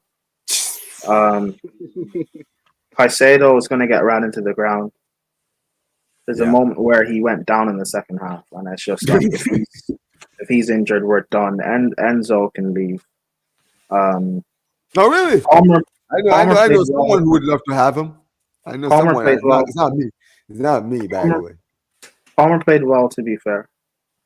He's created like okay. He's created more. He's created more chances than he did the whole of last season, and we're just wasting them. He's creating big chances, and we're just wasting them. Madueke had a good first half. To be fair, he was putting in crosses that we weren't able to exploit from. Second half, he kind of dipped, but he still scored. Neto was awful. And I don't really even remember what the subs that we made. They didn't really make much of an impact. Bro, and the crazy thing is, speaking of your subs, you said this last week when we were doing True Ballers, right? The timing of the subs, bro. Once again. Oh no, sorry. The subs did make an impact. My bad. The Maresca did make good subs. He made good. He did make good subs, but he made it. But the timing of the subs, what I was about to say. No, but this game he actually made good subs and at the right time. The only problem was he did it in the right time this time. Okay. I just said The only problem was he didn't bring on Agin, which I think he should have brought him on for a minute. But regardless, he had a good game. So let's just see if we can bring it forward now. We play City on Saturday, and we have to go. You're playing City, who I know they lost in the Champions League, which is a big loss for them. But in their last game in the league, they dominated. So, what do you? I mean, we're gonna get into the predictions, but what do you think of that game personally, bro? We're losing that game. Well, jeez. All right, straightforward. But yeah, listen, guys. I'm gonna quickly go straight to the predictions because I do want to wrap this up very quickly. I see everyone here is. I'm tired. Everybody here is getting tired. Listen, let's do the predictions. There's a lot of good games coming up this weekend, and it actually starts very, very well this weekend, bro. First game, Bournemouth versus Nottingham Forest. Yo, this is actually like form-wise, these two teams are smoking this season. Mike, I'll start with you, man. Quick predictions. What do you think of this game, man? Bournemouth versus Nottingham Forest. It's going to be tough. Both teams on form. It screams a draw. I'll go 2-2. Okay. Prime. Same. Draw. 2-2? Yeah. Okay. King. 1-1. Alfie. If I wasn't watching the Arsenal game at the same time, I'd definitely be watching this game. But it definitely screams a draw. I'm going to go 1-1. I'm going to actually go 2-1 Bournemouth because I'm not going to lie. Nottingham Forest defensively in that game against Southampton, they were not really good when they were being pressured. So I'll probably say 2-1 Bournemouth. Brighton versus Everton. Obviously, both teams coming from a win this past week. Alfie, I'll start with you, man. I feel like, obviously, like you said, both teams coming into this game off the back of a win. But I feel like Brighton are more likely to carry that form on. I'll probably say 2-0 Brighton. 2-0 Brighton. King. Brighton, Everton. 3-1 Brighton. 3-1 Brighton. Next, Prime, talk to me. The next one. 2-0 Everton. 2-0 Everton. All right. Mike's. Or 1-0. Sorry, 1-0 Everton. 1-0 Everton. Okay. Mike's. 1-1. 1-1. All right. Cool. I'm gonna go. I'm not gonna lie. I'm gonna go 2-1 Everton. Next game, Liverpool at home against Ipswich. Prime Mike's. The 4-0 Liverpool. Jeez. All right. Prime. 5-0. All right. Okay. 4-0 Liverpool. Okay. Alfie. Yeah, I have to agree with Mike's and King on this one. 4-0 Liverpool. They'll run through Ipswich. All right. I'm gonna go for it as well. I'm gonna go probably. Should I go for a high score? Honestly, I'm just gonna go 4-0. 4-0. 4-0. Next up, Southampton at home against Newcastle. Alfie? I'd probably say 2-1 Newcastle. Southampton may take the lead, but they'll capitulate as always. All right. King? I'm going to go with a bit of a shock. I'm going to go with 2-2. 2-2. Yeah. Okay. Prime? 6-0. You know what? That's actually, you know what's crazy about that scoreline? It's not even as far fetched as many people think it is. No, it's not. Because It's not. because the way Newcastle have been playing offensively, bro, they could easily like batter these guys if we don't take it And the serious. way Southampton lead goals as well. There you go. So, Mikes. Yeah, Dibbling is out for like 6 weeks, so I'm gonna go like 3-0 Newcastle. Actually, funny enough, I'm going for the same scoreline, 3-0 Newcastle. Next up, Wolves versus Arsenal. Mikes, Wolves at home against Arsenal. Yeah, Wolves are fucking useless, man. They're not gonna do me any favors. 2-0 Arsenal. 2-0 Arsenal. Prime. Tap them all in here. Yeah. 1-0 Arsenal. 1-0 Arsenal. All right. King. Yeah, I don't rate Arsenal like that, but I don't rate Wolves. So I'm going to go with Arsenal 2-0. Alfie. I'm going 1-0 Arsenal. We'll score 1 and sit back like we always do. I'm gonna go 2-1 Arsenal on this one. Next one. This is the big one in the weekend. City versus Chelsea. Let me actually start with Prime on this one. Prime. Scoreline. 3-2. Ooh, that's gonna be good. Mikes. 2-2. 2-2. Alfie. Yeah, 2-2. Screws the draw. King. Yeah, I'm going to go with 3-2 to City. I think they're going to be goals. I think both defenses are both leaker. Yeah. I'm going to go 1-1 on this one. 1-1. Sunday, Crystal Palace versus Brentford. Let's start with Alfie. Did Brentford win their last game? I don't remember. Yeah, no, they lost. They lost to Liverpool. Yeah. Oh, no. Oh, yeah. I'll go 1-0 Brentford. 1-0 Brentford. All right, King. Brentford, I don't think have the greatest away record, so I think I'm going to go with Palace 1-0. 1-0 Palace. 1-0 Palace. Okay. Prime. Prime. Much better at home. What are the 2 games? Crystal Palace versus Brentford. Crystal Palace at home to Brentford.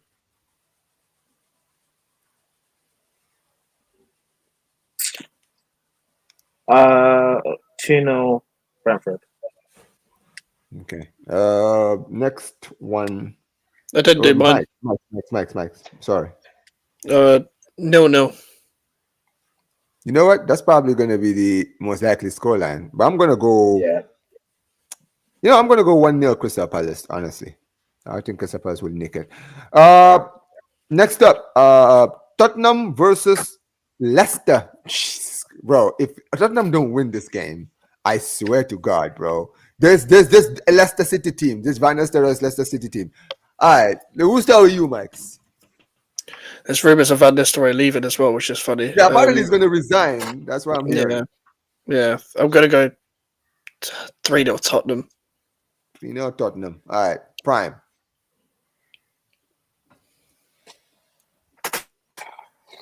4-1 Tottenham. 4-1 Tottenham. All right, King. Let's go rule 2-1 less. 2-1 Leicester, mate. You know what I mean? Bro, you know what's crazy? That is the most outrageous scoreline in here, but that is a scoreline that could happen, bro. We're not even sitting here saying, "Oh, it's so crazy." Like we all know it could potentially happen, bro. Like this first team, bro. They're the gift that keeps on giving. Alfie. For Charlie's sake, I'm going to go with 2-0 Spurs. 2-0 Spurs. All right. I'm gonna go. Well, they'd have to win, so I'm gonna go 3-1 Spurs in this one. Next up, Mike's. This is your team, Aston Villa versus West Ham. Yeah, we have never beaten Unai Emery since he's been at Villa. So I'm going 2-1 Villa. Same as the FA Cup game. Prime. What again? What's the game? West Aston Ham Villa Villa. versus West Ham. Yeah, Aston Villa home to West Ham. Aston Villa to West Ham.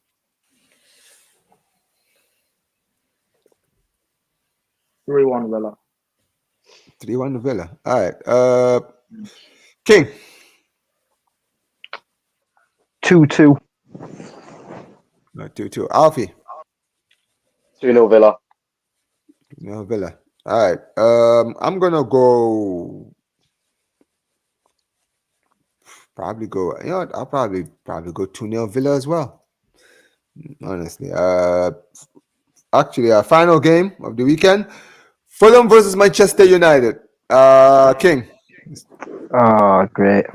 I don't like predicting on my own club, but I think I said on Florida channel 2-1 to United, but I know that's not going to be the clear case. We're going to probably lose, bro. Oh, yeah. You know what? I stick with it. Fuck it. I stick with it. 2-1 United, even though I'm not 100% confident. But anyway, let's roll with it. All right. Alfie. 2-1 Fulham. Smith Rowe to get the winner. I'm calling it. Woo! All right. All right. Prime. You're muted. Fulham, Man United.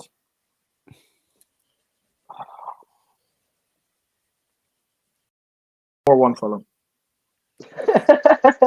Bro, I swear to God, if that happens, I think that game is gonna be so sick. I won't be that surprised, to be honest, bro. I won't be that surprised, to be honest. Bro, listen. Mike, talk to me, bro. 1-1. 1-1. Jeez. I mean, Fulham have been quietly having a good season, but they're kind of like this. You know what I mean, right? Yeah. Recently, they've been a lot like this. So, you know what? I'll probably go 1-1 as well, man.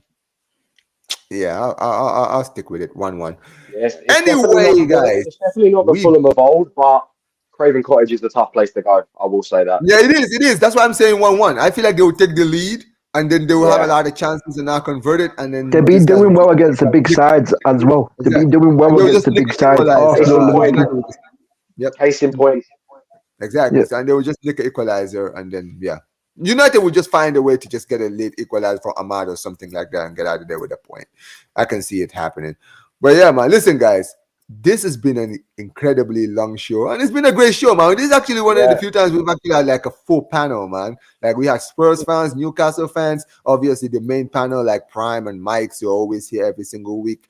But yeah, we've been here 3 hours straight, man. What a show this has been. Make sure you guys smash the likes on your way out and subscribe to all of these guys' channels, guys. The links are in the descriptions. You guys will find it. Make sure you guys go and subscribe to all of these guys' channels, guys, right? We're going to be redirecting to Beijing. I think, is he still live? Let me check if they're still live. Beijing Reds is what you're on about. I don't know if they're... Yeah, we're gonna redirect to Beijing Reds TV. They're doing the Liverpool Ipswich preview for the game. Make sure you guys go out there, send them some love. Put Omar BYT Raid in the comment section, guys. Make sure you guys send them some love. Make sure you guys like the video and subscribe to the channel. Big up to every single one of you guys who's been here from the start of the show to the end of the show. And like I always say, guys, whenever we end these shows, every time, make sure you guys like the video, subscribe to the channel, and peace, you guys. Take care. Love you guys.